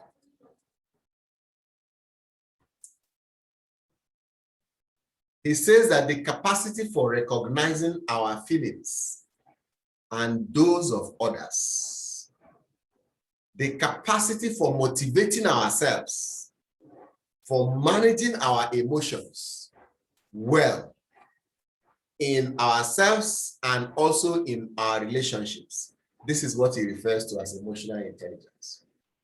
So EQ, emotional intelligence, is a capacity. That capacity reflects on your strengths to recognize the feelings you're having inside you. Feelings of unhappiness, feelings of regret, feelings of remorse, feelings of excitement. Those are emotions and feelings that you have. It also refers to your capacity to recognize the feelings of others also within your environment. For managing emotions well in ourselves and also in our relationships with others, those are part of your emotional intelligence. Remember in the video you watched, it said that there were 4 branches on emotional intelligence. These particular 4 branches represent what we know today and describes the capacities and skills that are required to succeed under emotional intelligence. The first one is reflectively regulating our emotions, being able to control our emotions, understanding our emotions, assimilating emotions in our thoughts, in our thinking, in our mind, and then perceiving and expressing emotions as much as possible. So those are the branches of emotional intelligence. And when put very well, it says perceiving emotions involves understanding non-verbal signals, such as body language and facial expression. When someone is smiling, it tells you something, right? When you are walking on the street and somebody smiles at you, what does that tell you? Friendly, the person is friendly. If you're walking up to somebody and the person starts frowning, maybe you want to go and ask somebody the question and the person starts frowning and folding his hand. What do? You pull back because it gives you a signal that he's not interested in having a conversation with you at that point in time. So body language, can you perceive body language? Do you know body language? If you have never researched or attended a course on body language, I challenge you today. Google it up or visit proversity.co and attend a program on body language. You will notice that it is useful for you so you can perceive people's emotions much, much better. You understand people's emotions very well. Sometimes somebody says, how do you know that that's what the person is thinking? How do you were able to read the person's mind? I have spent some time understanding emotions and people's personality. So when people bring body language, people say he's giving attitude. He's not giving attitude. He's just showing you body language. You just have to read his body language. When you read that body language, you can interpret what emotions the person is going through at that point in time. Then with your emotional intelligence, you can then react accordingly to that particular individual. The second one on the branches of emotional intelligence is reasoning with emotions. You know, your reasoning happens with your thinking faculty. It involves your using emotions to promote thinking and your cognitive activities.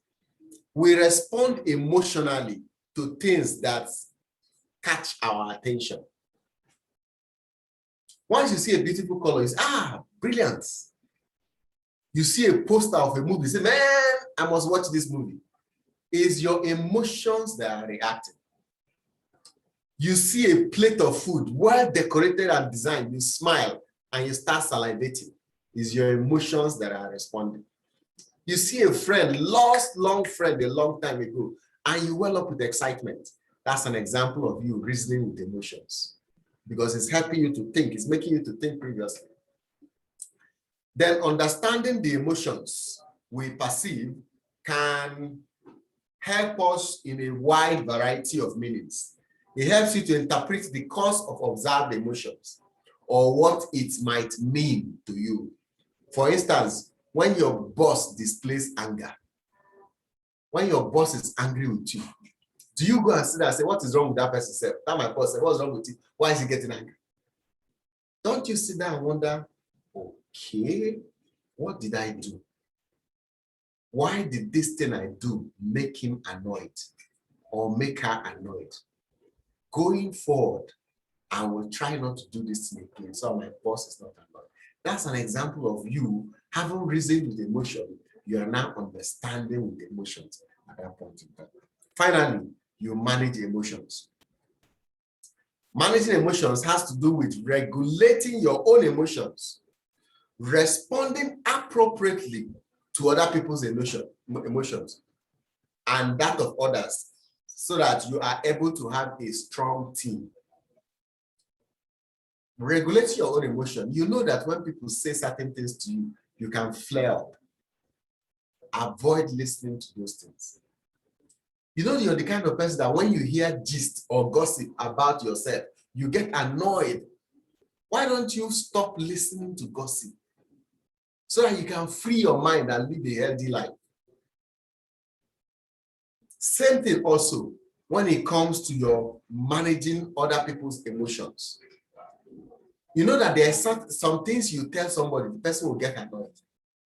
And since you know that that person gets annoyed because of those things, avoid having those conversations with those particular individuals anymore. Like it is currently going on in our environment. They say most of our social medias are being monitored, being watched. People are listening to it. Since you know that your social platforms are being monitored and people are listening to it, why do you then still say things that will get you into trouble? Because those are examples of you not regulating your emotions very, very well. Instead of you saying that, you said you heard that somebody did something and then the other person did take it away. Say, let him go and die. What does the expression let him go and die mean? Is it not putting fire inside it or adding kerosene to the fire? You're increasing the issue of ground at that point in time. Okay? Or you say, I don't give a damn. When you say, I don't give a damn, how do you want the other person to feel? You make the person feel even worse than before. So you must be very constructive in your use of expressions, because these are spaces of emotional intelligence. Now, there are various levels of emotional intelligence that we just finished covering. In particular, there is low emotional intelligence and there is high emotional intelligence. Let's look at this diagram. Let's start with the red guy. The red guy. An example is we can have somebody who has a high emotional intelligence or a low emotional intelligence. If you are aggressive, you are demanding, you are egotistical, you're bossy, you're confrontational, you have a low emotional intelligence. You're a red guy, red flag. If on the other hand, instead of being aggressive, you are assertive, instead of being demanding, you are ambitious, Instead of being egotistical, you're driving. Instead of being bossy, you're strong-willed. Instead of being confrontational, you're decisive. In that case, you have a high emotional intelligence. Are you the kind of person that is easily distracted? You are glib, you're selfish, you're a poor listener, and then you are impulsive. Interestingly, if you're this kind of person, you have low emotional intelligence. On the other hand, do you have are you warm, enthusiastic, sociable, charming, and persuasive? In that case, you have a high emotional intelligence. Are you resistant to change? You're passive, you're unresponsive. All right? You're slow, you're stubborn. That's an example of a low emotional intelligence. And sometimes when people talk to you, say, I know I'm stubborn. Or you say, I cannot be bothered. Or you're taking your time, you say, I'm on it, I'm on it. These are examples of low emotional intelligence. On the flip side of this is patience, stable, predictable, consistent, and a good listener. Those are examples of high emotional intelligence. Then there is critical, picky, fussy, hard to please, perfectionist. That's an example of a low emotional intelligence. And then the last one is you are detailed. You are a careful person. You're meticulous. You're systematic. You're neat. Another definition of a high emotional intelligence at that particular place. So these are the various definitions that we have on the emotional intelligence. So ask yourself, where will you place yourself? Are you low on emotional intelligence or high on emotional intelligence? Again, we can ask questions around this area. Which of these are you more? Depending on the ones you choose, we'll place you more on higher emotional intelligence or low emotional intelligence at that point in time. Now, why is emotional intelligence very important? Why is this thing very important? Research shows that the best leaders in organizations have high emotional intelligence. One of the reasons that drives results in organizations is because of emotional intelligence. Managers often fail to appreciate emotional intelligence. Some studies have demonstrated that close to 67% of the time that you get positive results is because of high emotional intelligence. And the framework of emotional intelligence says that there is self-awareness. Emotional intelligence says that there is self-awareness, self-regulation, internal motivation, empathy, and social skills. Let's take them one by one and see what it requires for you to be able to do this very well. Self-awareness. Self-awareness, by definition, is recognize and understand your moods. Recognize and understand your emotions. Recognize and understand the things that drive you. These are issues of self-awareness. And so, how do we know you have self-awareness? You are self-confident. You are realistic when you assess yourself. And then you have self-deprecating humor. Those are examples to show that you have a high emotional intelligence. Okay. Now let me take you back. There's a particular movie. I think it is Matrix. Matrix. What's the name of that particular actor in it? Matrix. That guy that was supposed to take them to the promised land. What's the name of that guy? You can type it if you remember it. In the movie called Matrix, that particular guy that was supposed to take them to the promised lands, that is supposed to help them. when they were in trouble. Matrix Part 1. What's the name of that guy? Can you remember? What's the name of that particular? Yeah, he has acted in a lot of movies. What's his name? Hmm?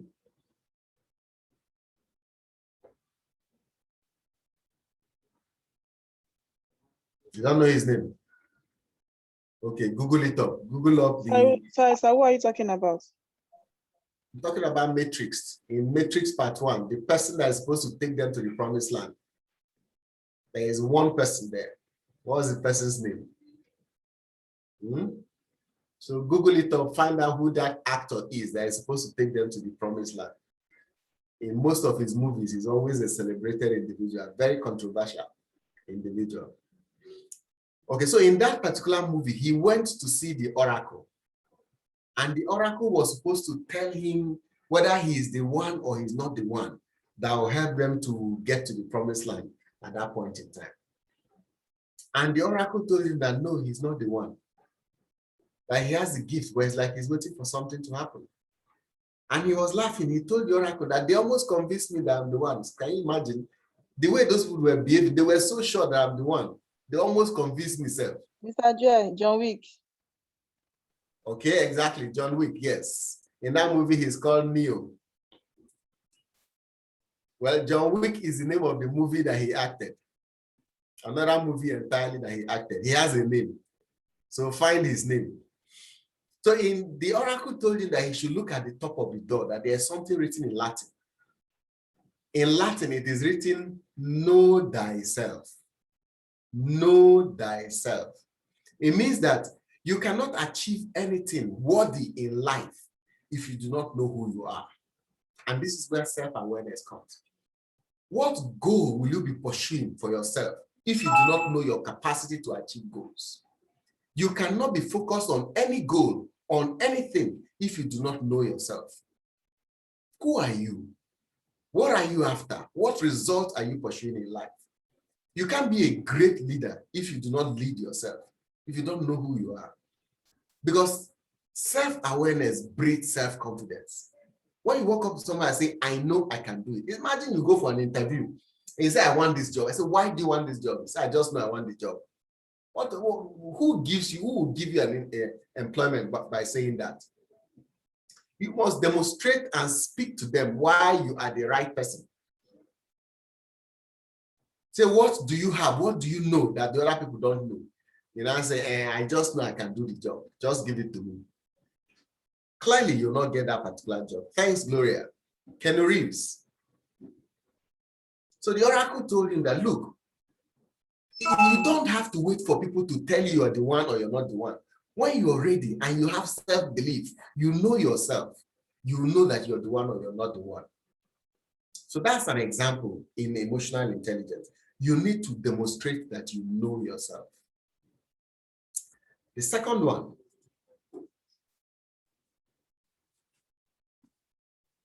is self-regulation. Self-regulation. What does self-regulation mean? Control or redirect disruptive impulses or moods. There are some people, when they are annoyed, somebody makes them annoyed, they'll just slap the person. Or if they don't slap the person, they'll just get ahead and begin to fight the person. Can you learn to control your annoyance? This is very common amongst the area boys. Once they get upset, the first thing they want to do is to fight. They go physically immediately, they begin to fight, they begin to tussle, to struggle with that particular individual. That's an example of the absence of self-regulation.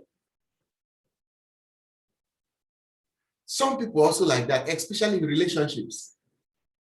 Maybe your significant other is upset with you or is not happy with you. And then they tell you something. Because of what they told you, you just get annoyed. You just drop this and walk away. Where are you going to? It's the absence of self-regulation. When you walk away at that point, now where are you going to? Have you addressed the problem? Have you solved the problem? Are you feeling any better at that point in time? So those are examples. Redirect that mood that made you annoyed. pack it and put it in another place, redirect it to something else. This is why sometimes we're told that when you are annoyed, what you should do? Go to your bedroom, just go to the convenience room, go to the mirror, look at the mirror, and talk to yourself in the mirror. Tell the mirror, calm down. Look at Joel in the mirror. You say, calm down, calm down, calm down, calm down, calm down. By the time you say it up to 10 times, you notice that that annoyance has come down small. Learn to rechannel the annoyance. Learn to rechannel your emotions that are not very good at that point in time. Some of us that are trying to lose weight, we also run into that particular problem. And then we love ice cream, especially when it is served with pizza, with a lot of toppings. You now get into that place, you escort somebody there, and then you just see the ice cream beckoning on you. Can you hold that emotion and let the ice cream go? Can you tell the ice cream, goodbye, don't worry, not today? Or do you start looking for your credit card or your debit card? You need to pay for one code. That's an example of you not channeling your emotions or your moods in the right direction. You've allowed that emotion to make you react in the wrong way at that point in time. It's the absence of self-regulation. The next one, in terms of the definition of self-regulation, is the propensity to suspend judgment. Think before you act. Some people talk without thinking. Have you noticed? They just hear something, they talk, pew. Immediately they hear something, they say, I don't mind the person. That's the way you used to do. Very useless person. What have you heard that you have drawn such a conclusion at that point in time? Some people do not bridle or guard their tongue. They just speak. It's the absence of self-regulation. Learn to suspend judgment. You hear something, say, man, that person must be a wicked person. That man is a wicked person. That woman is a wicked person. Why are you drawing that conclusion? Because your friend spoke to you? Because you just heard something that somebody said to you? Have you heard the other side of the story? Did you hear that side? Now, let me tell you, let me give you one story. Let me give you an example. So take, for example, you've never heard the story of this man called Jesus. You've never heard the story before. And then somebody tells you that, can you imagine, we're in the market. We are selling our things. I mean, we're selling doves, we're selling pigeons, we're selling rice, we're selling beans, we're selling goat in the market where we're selling it. Then one madman came in. He came in with a stick and he was driving us away, driving us from where we are selling the things at that point in time. This man drove us away from the things that we're selling and drove us outside to another location. Can you imagine? You say, you now judge the person, that person must be a madman. How can he come and drive people away from where people are making your daily bread from? Did you hear Jesus' side of the story? Have you noticed that when you don't hear the full story and you come to a conclusion inadvertently, in fact, if I may go spiritual, it says it is foolishness for you to judge without hearing the other side of the story. And so when it comes to self-regulation, trustworthiness, the hallmark of self-regulation is trustworthiness, as the case may be. Integrity matters a lot. That's how you demonstrate trustworthiness. You show integrity in what you're doing. You demonstrate that you're damn good in what you're doing. You're comfortable with ambiguity. There are some people that if it is not crystal clear, they will not budge, they will not move. If you're such a leader, you will be compromising progress, especially when all the facts are not available. In other cases, there is openness to change.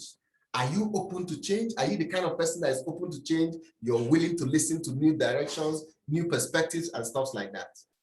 Or do you stick to the old? You need to be open to change. That shows you have self-regulation. So let's talk about the third point on the emotional intelligence.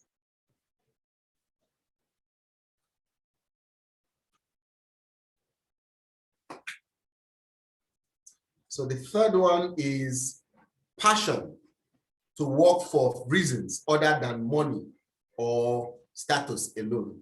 So what is your motivation to work? Do you have passion for work other than money? Are you the kind of person that when they tell you to do so, you say how much? Is it on top how much? Or are you the kind of person that says, what is in it for me? If I don't see where it is buttered for me, I'm not doing. Or do you pursue goals with energy and persistence? Note that motivation comes from within. Your personal motivation comes from inside. You must be motivated inside. People from outside, things outside will not motivate you. In fact, things outside will only demotivate you. Things outside can only sustain the motivation you already have. If you are demotivated and believe that nothing good can come out, then no matter what people say, you've already made up your mind that it will not be good. And so you go around in life with negative feelings and unable to motivate yourself and do the right thing. So they ask you, so why didn't you do that? Why didn't you push yourself? You say, well, there's no difference. Whether I do it or I don't do it, nothing will happen. So it's better I just stay on my own. No need of even trying. How can you say no need of trying? How do you know whether you succeed or fail when you have not tried? You haven't even given life a chance to fail. You haven't even given life a chance to prove that life is wrong. So motivation comes internally as a leader. You must be strong. You have a strong drive for achievement. You're a go-getter. You're an achiever. You're driven for results. You're not the kind of person that sits down before the television screen and watches TV from morning till night and you do nothing. You must be optimistic. Even in the face of failure, even as you're failing, you're optimistic. Just like when it is raining terribly, you say, man, don't worry. While it is raining, you're spreading your clothes outside. And people are laughing. Look at this madman. It's raining, he's spreading his clothes. It's an example of optimism that after the rain, what will come? The sun will come. Then there's also organizational commitment. How committed are you to the institution you are working for? Are you marking time? Are you focused? Are you putting in the right hours, the right passion, the right result in order to get what you empathy. Understand the emotional makeup of others. Empathy means that you remember we spoke about understanding yourself, self-awareness, self-regulation. Empathy is about understanding other individuals. You understand the makeup of other people, and then you treat people according to their emotional reactions. Those are empathy. Let me give you two classic illustrations of empathy so you can catch the ball as much as possible. What if you're in traffic? You're driving or you're in traffic going, and then somebody comes to you and knocks on the window of the car and says, please help me. I have not eaten. Please help me. Even if it is 100 naira, give me. I can buy gala and pure water. Help me. But at that point in time, you don't have any money in your pocket. You feel for the individual. You say, hey, yeah, this man is begging. He doesn't have money. You now wind down your car and tell him that, don't worry, God will provide. I don't have. God will provide. That is called sympathy. You have sympathy for the person. Sympathy demonstrates that you understand and notice that the person is going through a trial sometime, and you feel for that individual. Empathy, on the other hand, says that you must take action to assist the person to come out of his position. Tell me, what can you do? Since you're in traffic at that point in time, what can you do to assist this person? You don't have any cash. What can you do to assist that person that is asking for money? Let's talk. What will you do? Or let me not say what will you do. Because sometimes if I say what will you do, you will not say anything. But what can be done, assuming you're in that position, what can be done to help this person at that point in time that needs 100 naira, that demonstrates empathy, to show that you've taken a positive action to assist the individual What can be done other than praying for the person? Yes, talk to me. What can you do? 100 naira. He's asking for 100 naira. He's hungry. 100 naira. What can be done?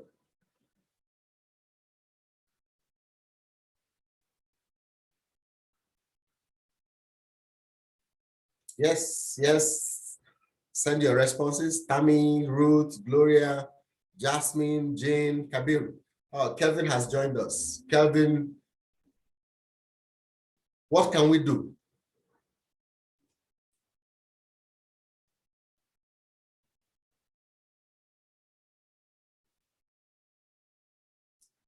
At that point in time, the person has asked for an arm of 100 naira and you don't have, and you want to show empathy. What can you do?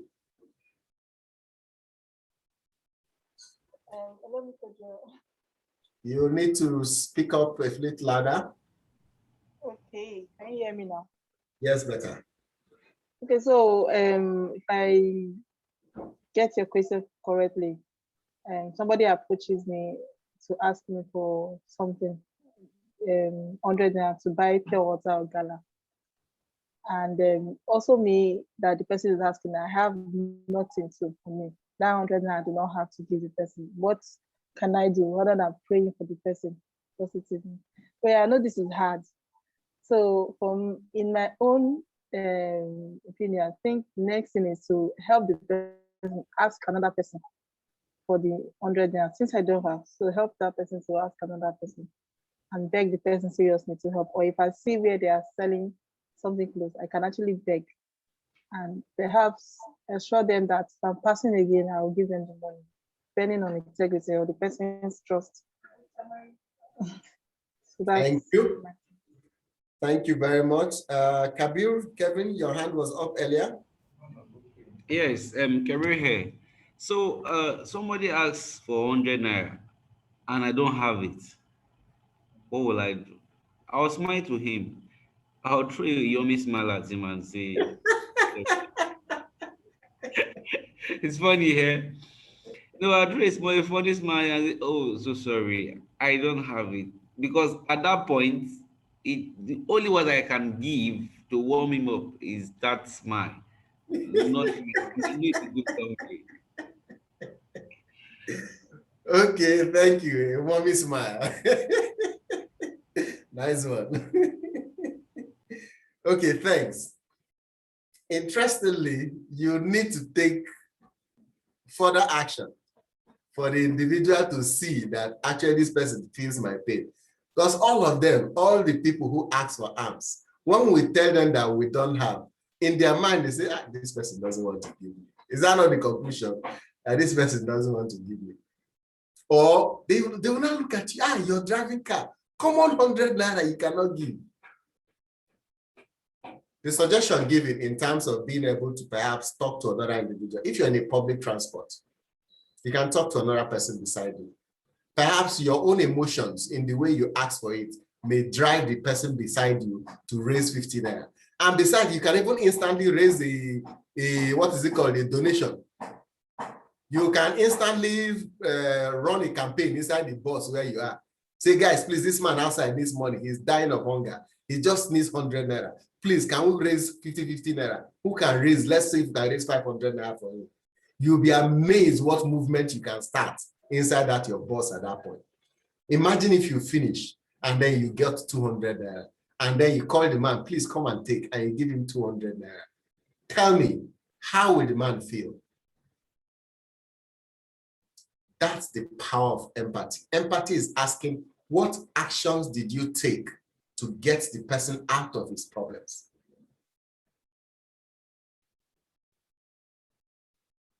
That will help you to understand that you have actually helped the individual. Because when you don't take those actions, the person assumes that, well, this person feels that my problem is my problem, I should go and deal with it. And that is the case at that point. Okay, so that's what empathy is asking for. Empathy, expertise in building and retaining talent is one way to show empathy. Cross-cultural sensitivity, service to clients, service to humanity, service to customers, service to employees. Those are examples of empathy that you can throw and bring up on the table. Now, social skills. Social skills. All right, fine, you have shown empathy. You've shown you feel the person, you understand the person's emotions. The next thing is to demonstrate social skills. Manage relationships and build networks. I mean, this is June. June is coming to an end very soon. That's the end of 6 months. Half a year. Ask yourself, in the past 6 months, how far has your network grown? How many friends have you made? How many additional professional persons have you added to your connection, to your contacts, to your network? How many persons have you added to your customer base that can help you to achieve more as you progress? Do you realize that every day, every month, every year, we lose connections and contacts? There is somebody you used to know. After a year, you will stop knowing the person. Why? Because you've not spoken to the person. The person has not spoken to you. Two of you have stopped keeping contact. And so -1 from your list. And as the months go by, -2, -3, -4. If you do not add people to your connections, guess what happens to your network? It gradually dries up. And there's an expression that says that your net worth is your net worth. So if your network is drying up, your net worth is also diminishing. What are you worth in the society? Society measures people by their popularity. Are you a celebrity? How many is that also? How many people are following you? Once they check it on Facebook, how many persons is following you? On LinkedIn, how many persons is following you? They usually measure you by the clout around you. And there's no way you say you're a rich man and you don't have a lot of people following you. This world, people must follow you, except you hide the riches. So long as you drive a car, there are a lot of people that follow you because of that your car. If nothing else, they will want to associate with you. So that's what I'm asking. What is your network? Are you nurturing? Are you growing that particular network? For the network that you have, for the individuals you're working, do you find a common ground and build rapport? There are some of us who are not very good in having conversations. But anywhere you find yourself, learn to speak, learn to talk. Learn to have a simple conversation. You travel in a public transport for 2 hours, 3 hours. But there's one particular time somebody traveled from Lagos to Abuja on one of the public transport buses, and they were on the road for 9 to 12 hours. And he never said a word to the person sitting beside him. And the person sitting beside him also never said a word to him. The only word they say to themselves is when one person wants to come down or pass to buy something. Sorry, excuse me. Is excuse me rapport building? I mean, excuse me is what you tell anybody on the street when you want to pass. Please let me pass. That is all. What shows that I have spent a part of my life with you, one whole day, from 6 a.m. to 7 p.m. and we have not spoken to ourselves. What a waste at that point in time. Now, some will say that, what if I don't like the person or the person doesn't want to talk to me? I haven't met the person that sits down for one whole day and doesn't want to talk. It's because, look at the expression on the screen. It says, find common ground. It's because we have not found a common ground to discuss on. And that's why that conversation has not held. What can you do to improve your social skills? Be effective in leading change. Be more persuasive. Build and lead teams, and then you'll achieve better results in that particular area. Self-reflection is very, very important. You must practice this as much as possible. Each day, spend 5 minutes on a personal self-reflection. Identify one practical action or step that you're going to talk within 3 days of returning home. The things we have spoken about, what will you work on? At least one thing you must work on in the next 3 days at the end of this particular program. One, if you achieve that, then we'll know that this course has delivered one thing for you. You have driven yourself to be able to achieve one particular area to achieve better results in that particular case. So thank you. Any question on what we've covered so far? Do you have any question on emotional intelligence on the 5 perspectives we've looked at. We've looked at what are the 5 areas we've gone through. Who will remind us? We've spoken about the 5 areas of emotional intelligence. What are the 5? Yes, can we see who will remind us? Let's see what you remember.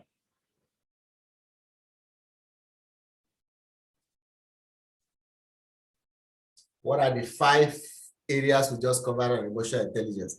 Yes, my chat box is open. I'm waiting for you to respond. Yes, please type. I guess Kabiru and Kelvin, you both could generate the 5 together.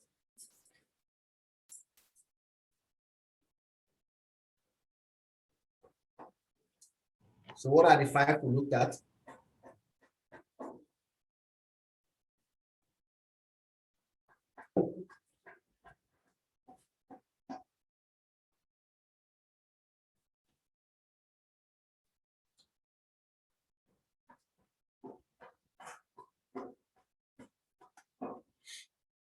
If you have been writing some notes, jotting some things down, you will have gotten all the 5. But if you have not been jotting, at least you remember 2 or 3 or 1. So let's hear it.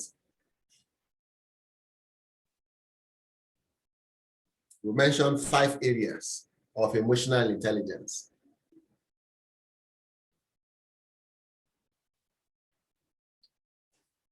3 are about you. 2 are about other people. I've helped you. I've given you expo.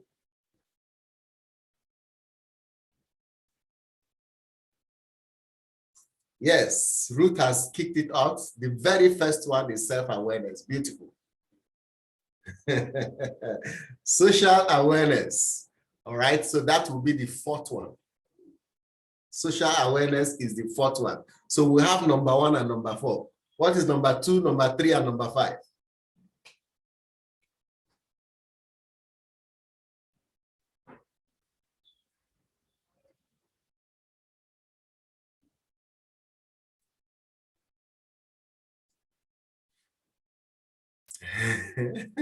Social skills. Thank you, Gloria. That would be number 5, which is the one we just wrapped up now. So remaining number 2 and number 3.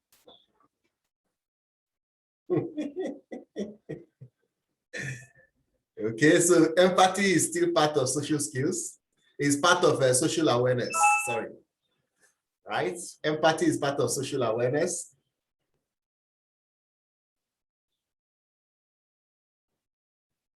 We're still looking for number 2 and number 3.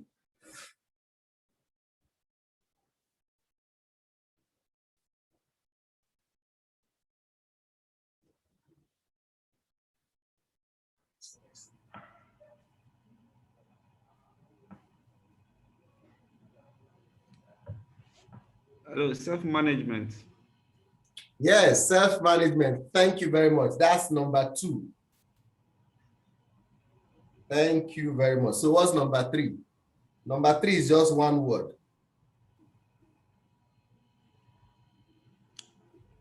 It's social awareness. Social awareness is number 4.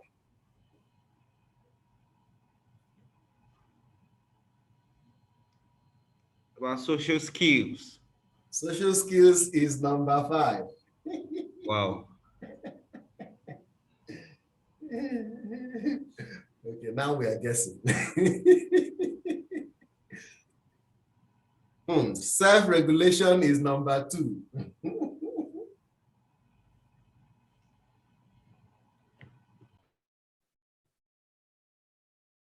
Remaining number 3.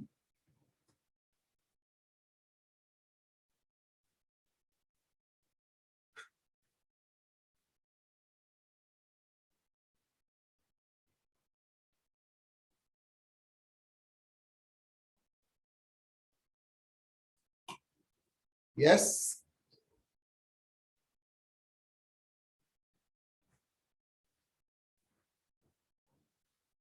So I've left the blank space for you to fill.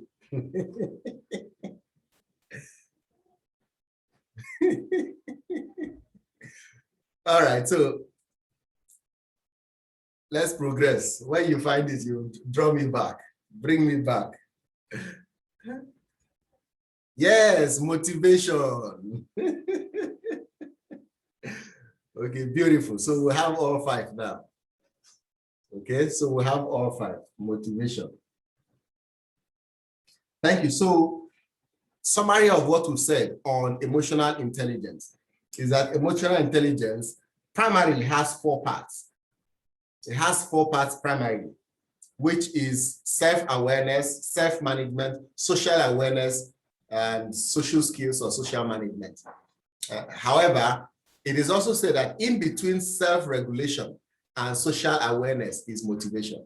You must have a drive, what makes you want to achieve and become something, and then use what we have learned so far in this particular area. So those are the five put together. Thank you very much. Now, do you know that there is a graph on emotional intelligence and age? And age. What is your, assuming emotional intelligence is measured on a line, and we say that people have different level of emotional intelligence. What will be your level of emotional intelligence? If you look at this graph that we have here, it shows that, have you noticed that the graph is getting taller and taller and taller, or higher and higher and higher as people are getting older? Did you notice? What can you say about this graph? And now I've given you an idea. What else can you say about this graph? What did you notice about emotional intelligence and age? Who would like to speak?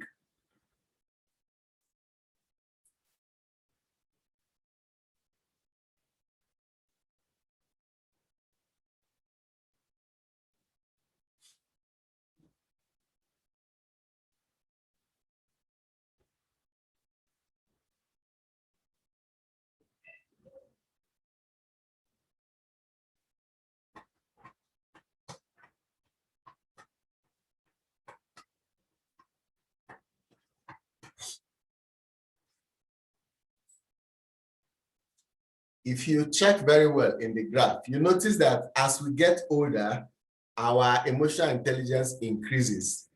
But as we begin to cross the age of 50, our emotional intelligence begins to drop. Have you noticed that our elderly people are intolerable? They are impatient. They complain a lot.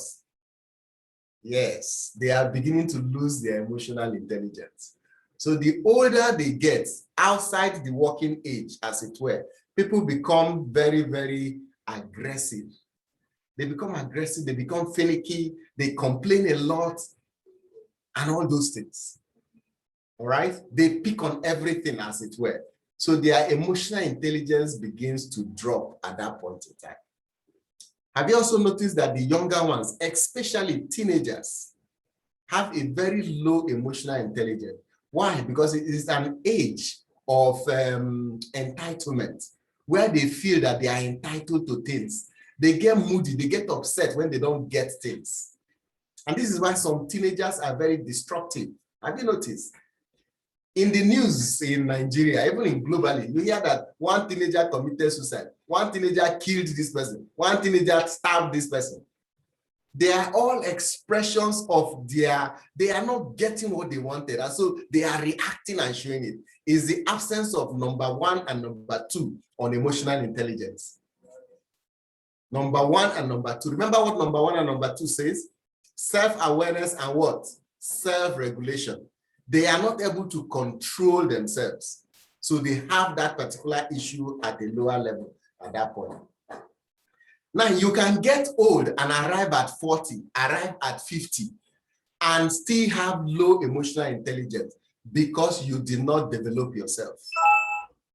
As people are teaching themselves emotional intelligence today, they are teaching themselves how to calm down, how to be careful, how to talk to people, how to do things. You are extricating yourself from the society. You're refusing to imbibe those things.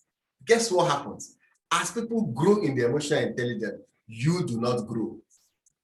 This is why sometimes in organizations, you notice it in management, some people will join the organization at the same time and others will progress, advance. Before you know, you hear that this person is a manager, this person is a senior manager, this person is a director. But this particular person, all this while, is still struggling as an officer, just becoming a manager as the case may be.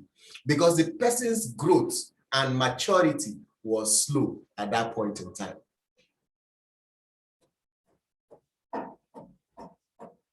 Okay? Yes, Jasmine says, made a point that as you grow, you understand how people feel. Now, as you grow, you move into the second stage, which is now about social awareness. You begin to understand other people, know other people, say, okay, this is how these people think, this is how these people behave. Now, notes, the graph we have here is a graph. Stay with me. This particular graph is a graph of emotional intelligence and age of the past decade.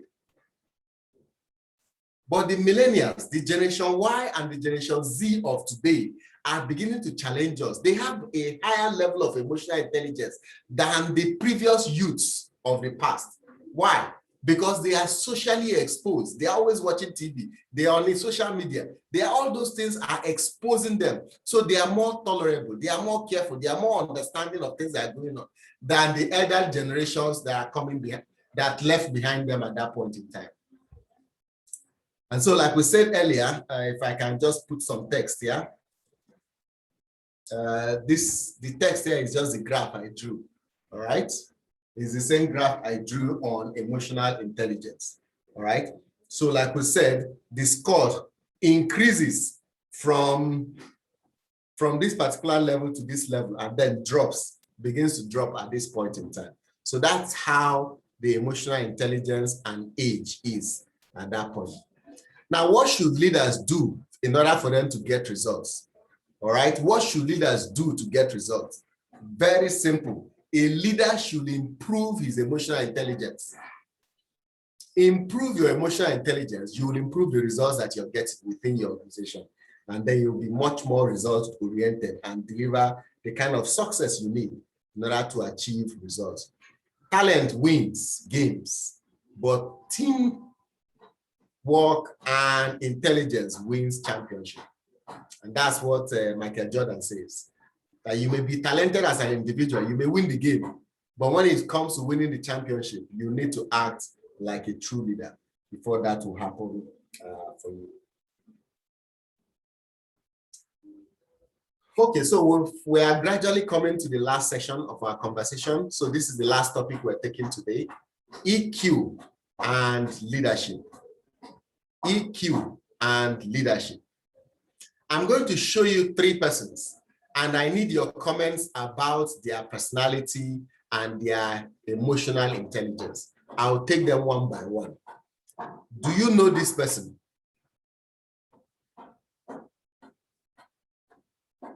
What do you think about this particular person? Does he have a high emotional intelligence or a low emotional intelligence? You can type it.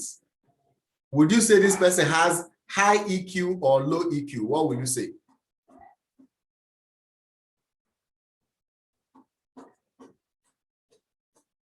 This particular leader, what level of EQ do you think he has?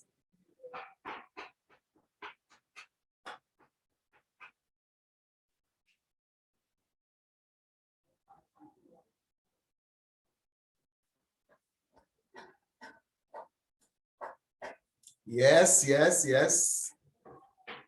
Low EQ or high EQ?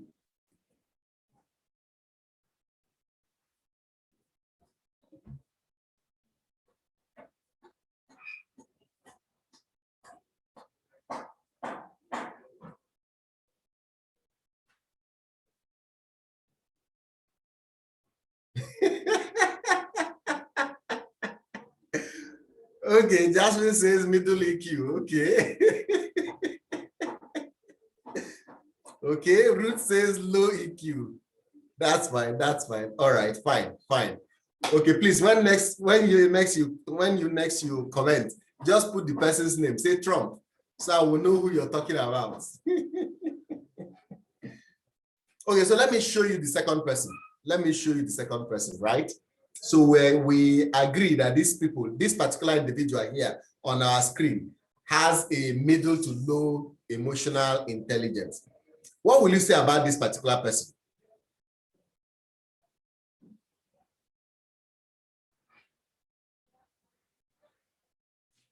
So what's this person's EQ? What will you say about this person's EQ?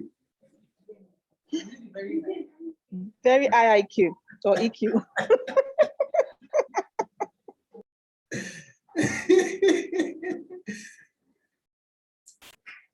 Thank you very much. Thank you very much. It's as if it's unanimously agreed.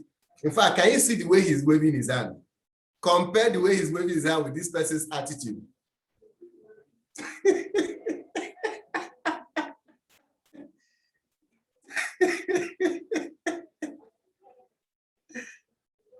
Okay, please. I am going to show you one more person. One more person. One more person. What is this person's EQ?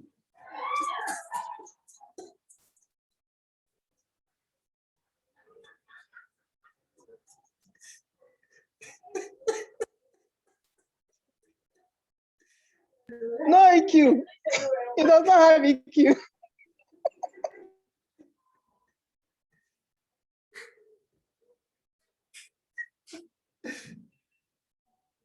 Well, I will just pass in my conversation and continue.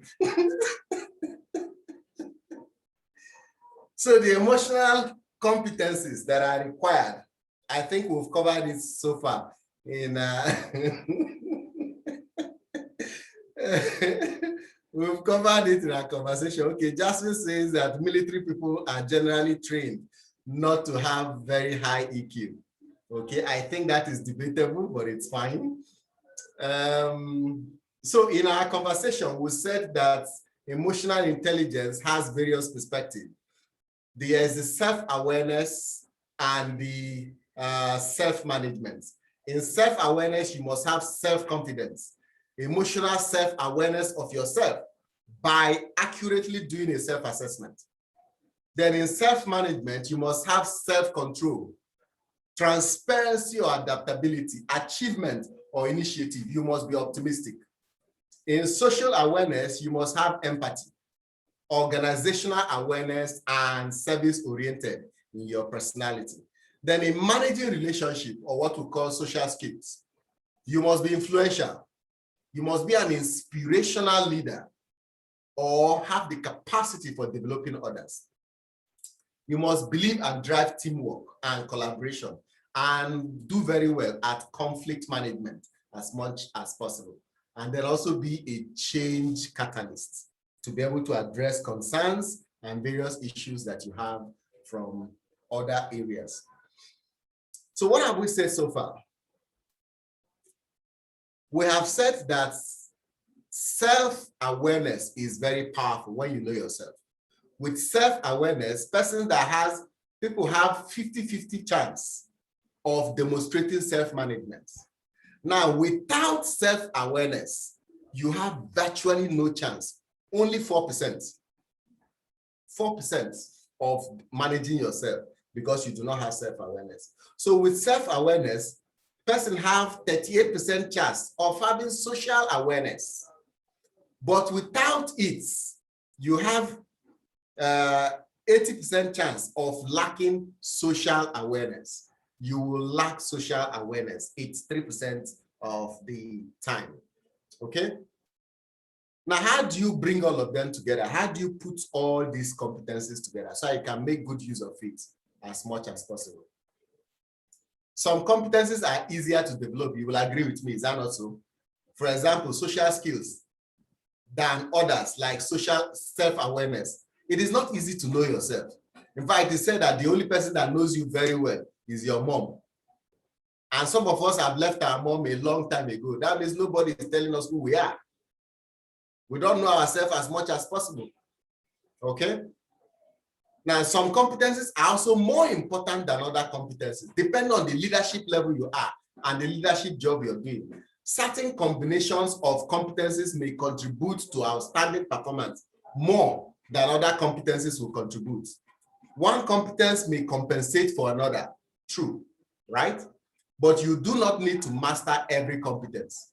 You just need to master enough, all right? You just need to master enough for you to be able to do the things that are required in order to generate the kind of result and services you need within your environment and then achieve the success that will give you growth at every point in time. Okay.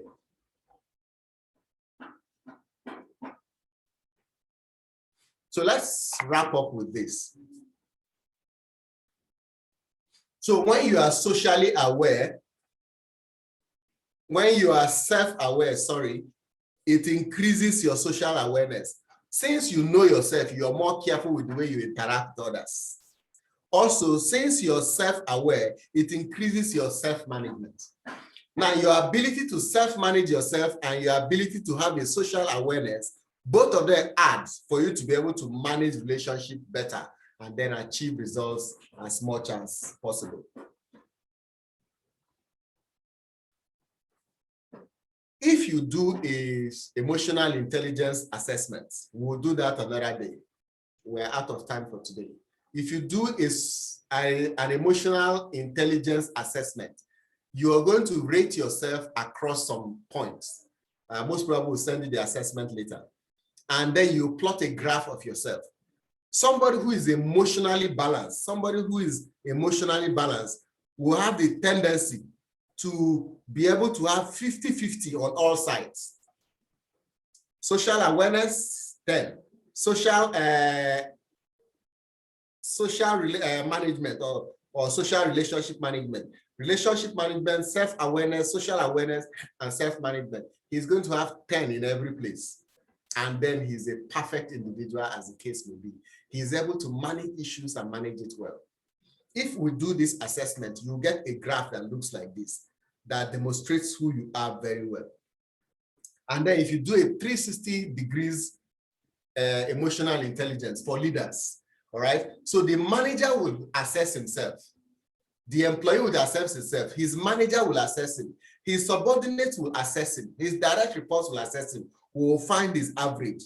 Based on that average, we can then tell what his assessment is. Try it in your organization. If your organization has not done a 360 degrees assessment before, try it and it will reveal to you your real emotional intelligence level. It is not enough for you to just tell yourself that, I have high emotional intelligence. It's not enough, because I mean, if you ask everybody believes that they have high emotional intelligence. But when you do this assessment, it shows you where you are for you to be able to achieve the success that you need. Now, to be able to achieve this, as we wrap up at this point, here are certain strategies that you must take in order to improve your emotional intelligence. Take time for what? For mindfulness. What does mindfulness mean?